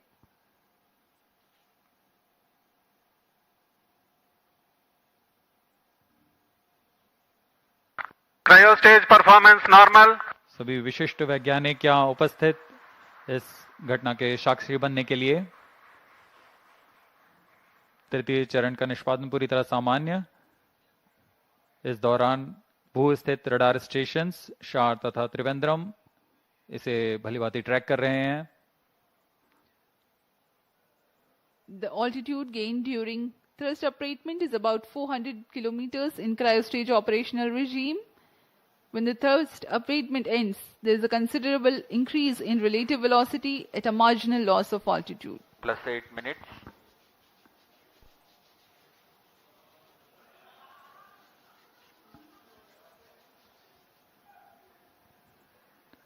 तृतीय चरण की यात्रा लगभग 850 seconds तक जारी रहेगी। इस दौरान आपको उपग्रह के बारे में कुछ जानकारियां उपलब्ध करा सकते हैं। NASA-ISRO Synthetic Aperture Radar, जिसे संक्षिप्त में NISAR कहते हैं, वैज्ञानिकों को प्राकृतिक खतरों और विनाशकारी घटनाओं जैसे भूकंप, ज्वालामुखी विस्फोट और भूस्खलन जैसी प्राकृतिक घटनाओं को बेहतर ढंग से समझने के लिए मदद करेगा। उपग्रह की बादलों को भेदने की क्षमता के कारण यह तूफान और बाढ़ जैसी मौसमी आपदाओं के दौरान त्वरित व सटीक जानकारी उपलब्ध कराने में सक्षम होगा, जिससे तत्काल प्रतिक्रिया समुदायों को मदद मिलेगी। यह बर्फ की चादर, ग्लेशियर और समुद्री बर्फ में परिवर्तन जैसे प्रमुख वैश्विक पृथ्वी अवलोकन को प्रदान करेगा। साथ ही वनों की कटाई, वनाग्नि तथा स्थायी रूप से बर्फ से ढकी हुई जमीनों का अवलोकन करने में भी सक्षम होगा। यह एक अग्रणी मिशन है जो कि पृथ्वी की प्रतिक्रियाओं के बारे में वैज्ञानिक जानकारी का खजाना प्रदान करेगा। इन सभी वैज्ञानिक आंकड़ों के लिए लगभग 9000 किलोमीटर दूर वैज्ञानिक आपस में जुड़ चुके हैं तथा आपसी सहयोग से इस महत्वाकांक्षी मिशन को एक व्यापक लक्ष्य तक पहुंचा रहे हैं।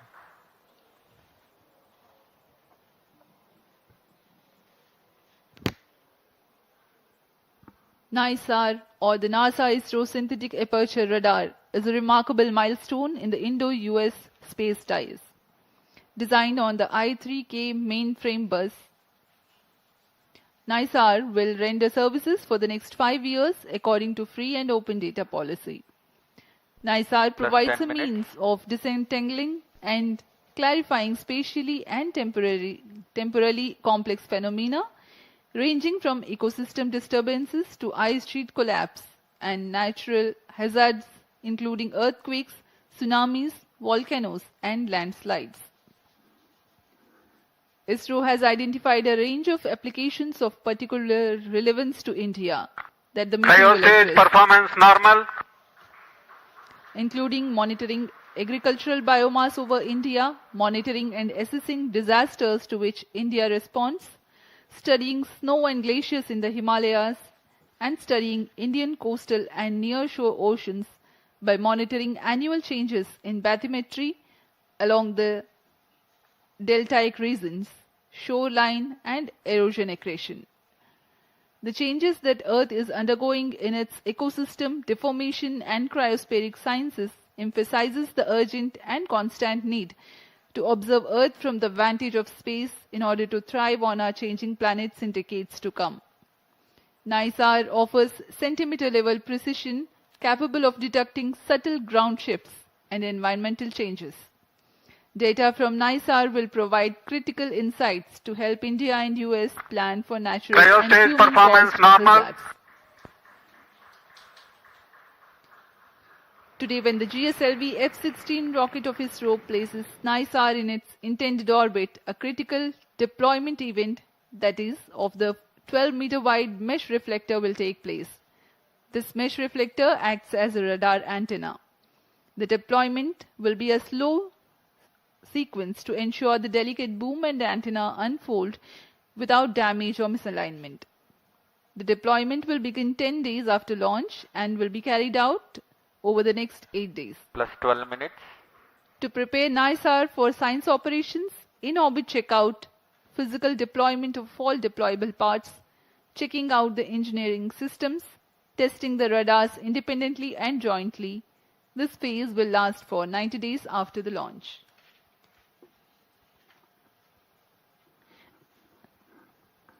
Extensive calibration and validation activities will take place throughout the first 5 months.